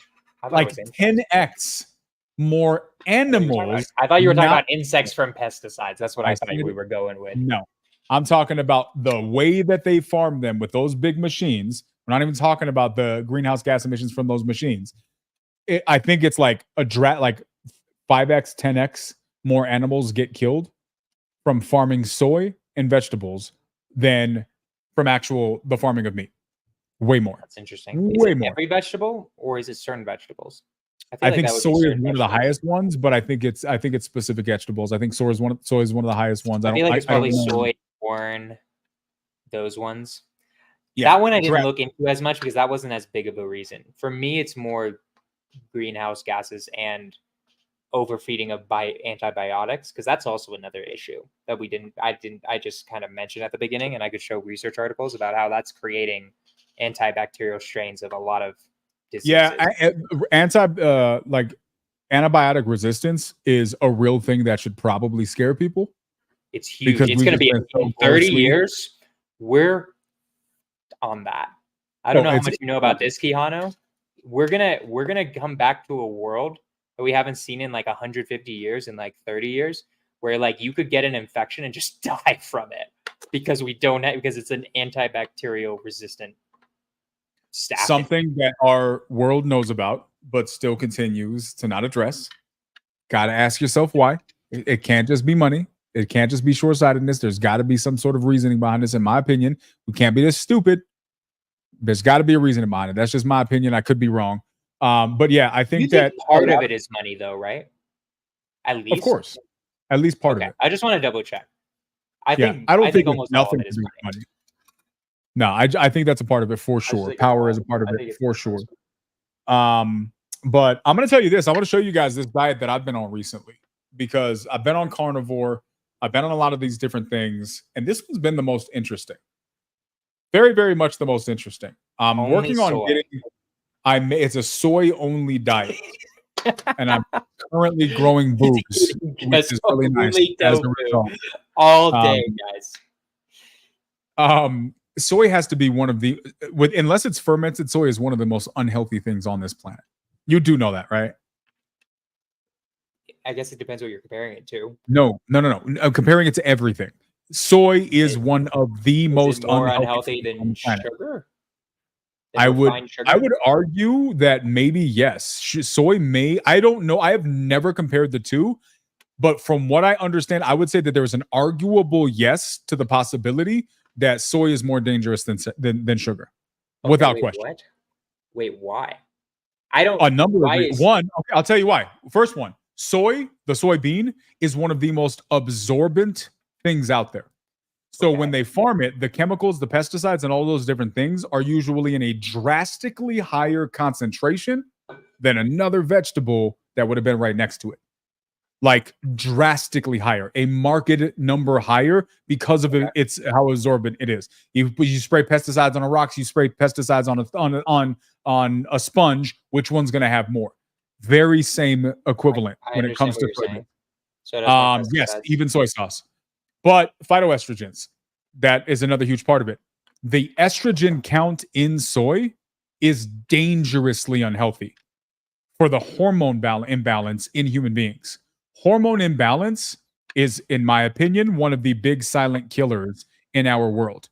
In women, hormone imbalances lead to a gross amount of cancers, a disgustingly large amount of cancers, infertility issues, childbearing issues, like having problems birthing a child, like miscarriages, all these different things. In men, give a man too much estrogen. Just look up if men consume too much estrogen. There is a host of problems that come when men consume too much estrogen. I would argue potentially way more. What is a phytoestrogen? Is that just estrogen? What is that? Or is that saying phyto like a plant estrogen? And estrogen, bro. Okay. Interesting. I'm gonna look into that. I didn't know any of that. I don't think it's as bad as sugar, but still, okay, compared to most vegetables, sure. I would don't say it's know. probably- I don't Sugar, know. bro. That's like I do- killing us. I have never done a side by side, but I'm telling you right now, bro, do the homework. I could be wrong, but I would not be surprised if soy is worse than sugar because of the amount of side effects. At least I think they go toe to toe. I'm pretty They're in the same goddamn ring. They're in I'm the pretty same fight. goddamn convinced sugar. I think sugar is the devil of There is an all aspect of flavors. sugar that's not horrible for you, though. It's the way and the mass amount in which we can. I said refined sugar.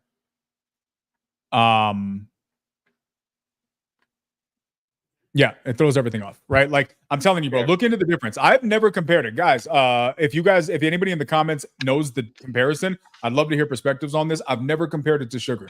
I would say it's up there, though. I would say it's up there for sure.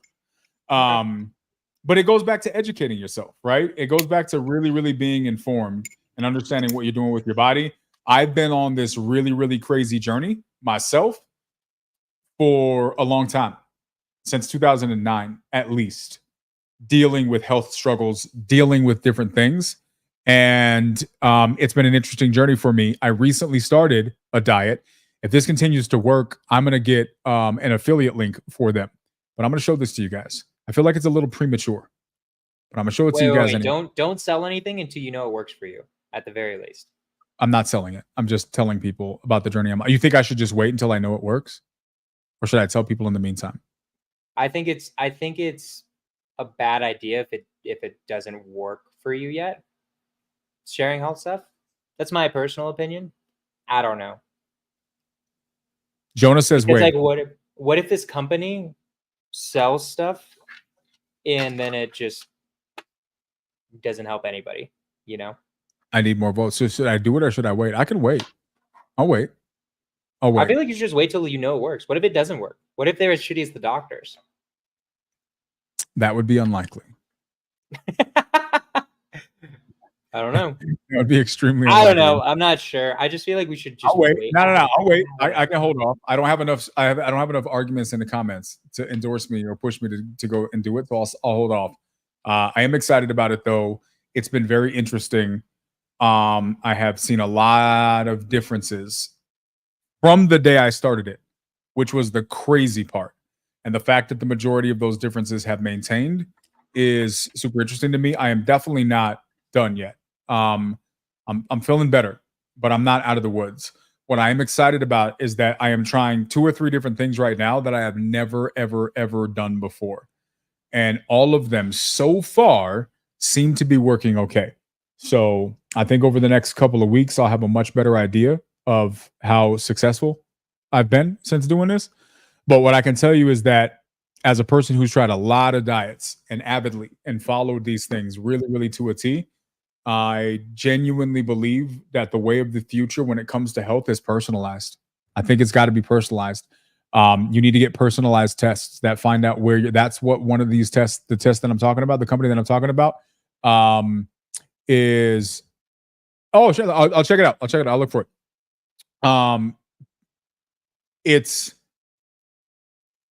It's really interesting. All I'll say is that it's a personalized health. Like they test your gut, they test your blood, they test your gut microbiome, they test these things.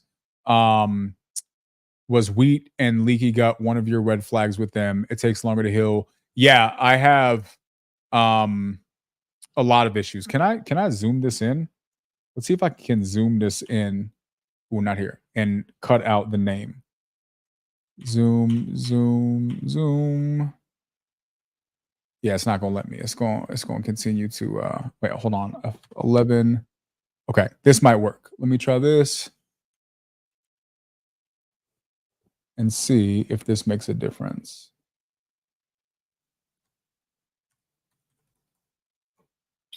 Control zoom. I'm trying to zoom this in to see if it'll help me. No, it just zooms the one way. It's not working.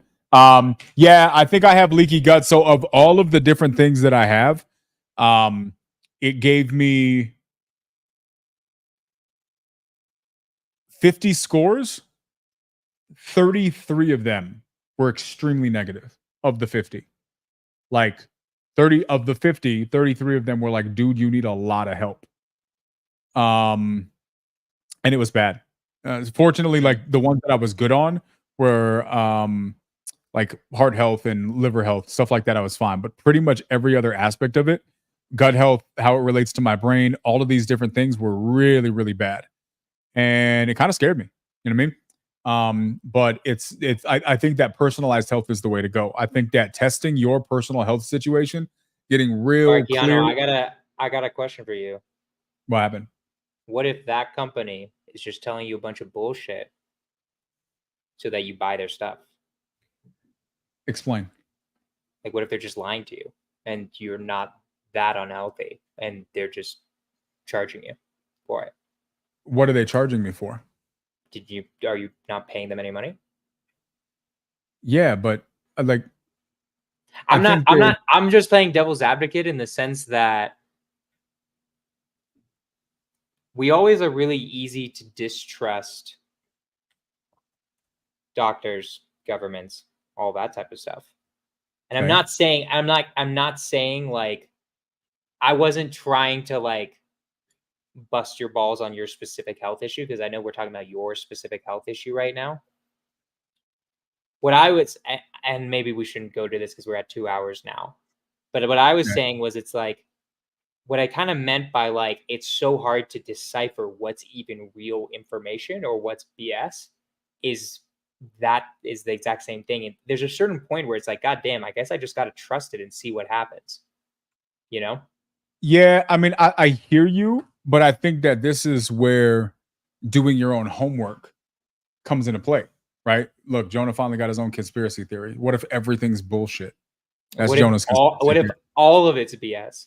What all of it's trash. Literally No, I mean, all of I it. hear you. I think that for me, bro, I think my answer to that is it comes down to your willingness to do your own homework and really, really just educate yourself on what's going on. You like research this company and all that?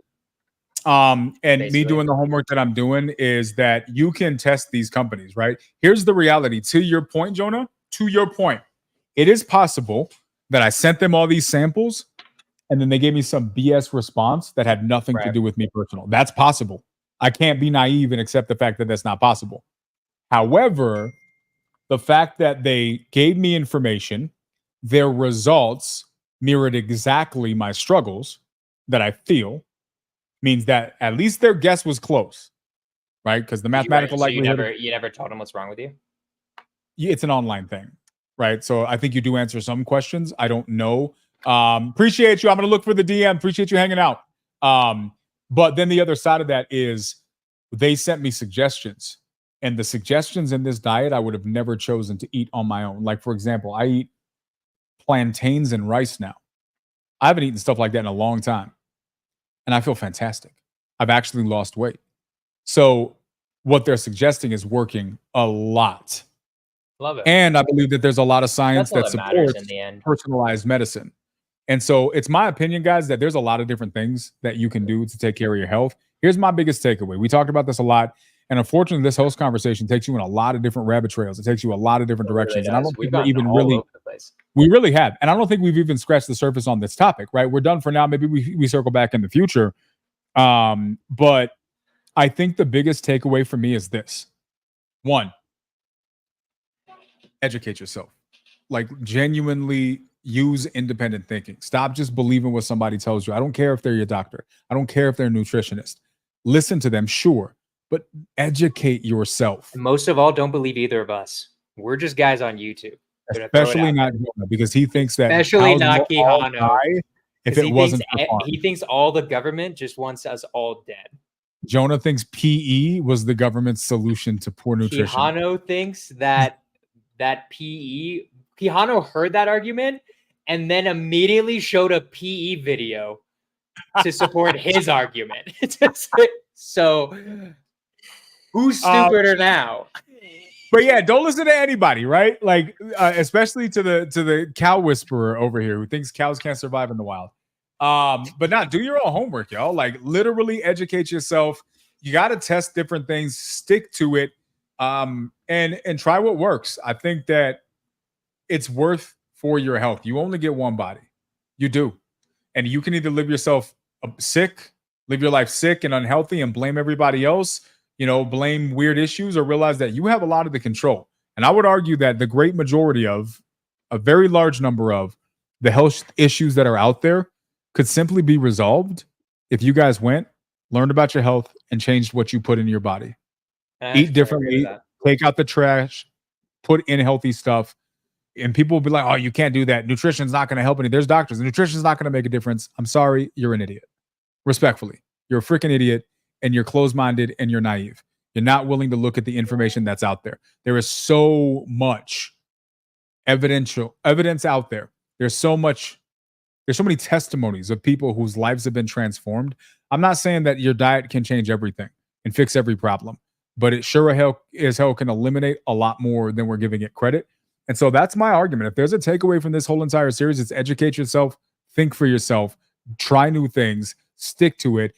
And my biggest takeaway, which I will hold off on sharing until the future, is